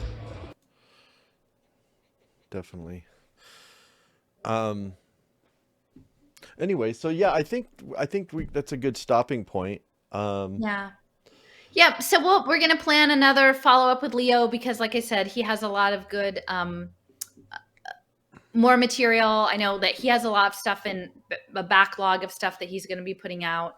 And, I do too. So please, I would say, yeah, I'm really interested in feedback on the series that I have, The God's Eye View. It's 4 parts so far. It's going to be maybe probably about 15 parts total. And, I have to do this because I feel really strongly I'm driven to do it, but it's nice to know that there are people out there who I don't know. It's challenging to put it out and then to not really know if anyone's getting what you're trying to say, because for me it's a process. It's a back and forth. I don't have it dialed in. It's not like I'm an official journalist and I've got the thing and I've nailed down the case and I've got the hot scoop and I've breaking the story. It's more a thinking out loud through really complicated concepts that I'm not really equipped to, but in the absence of other people doing it, I'm kind of jumping, not that there's no one else doing similar work, but I'm thinking through it out loud, and I would love to think through it out loud with some other people. So, yeah. Great. Well, thanks a lot, Allison, and thank you all for joining in. And we'll do another one of these probably, I'm imagining, within the next week, because we have a lot of other content here. So, yeah, tune in. We'll let you know. And then check out Allison's website, wrenchingthegears.com. And yeah, it's God's Eye View is the name of the series. Yeah. It's a really great series. So, anyways, thanks everyone. All right.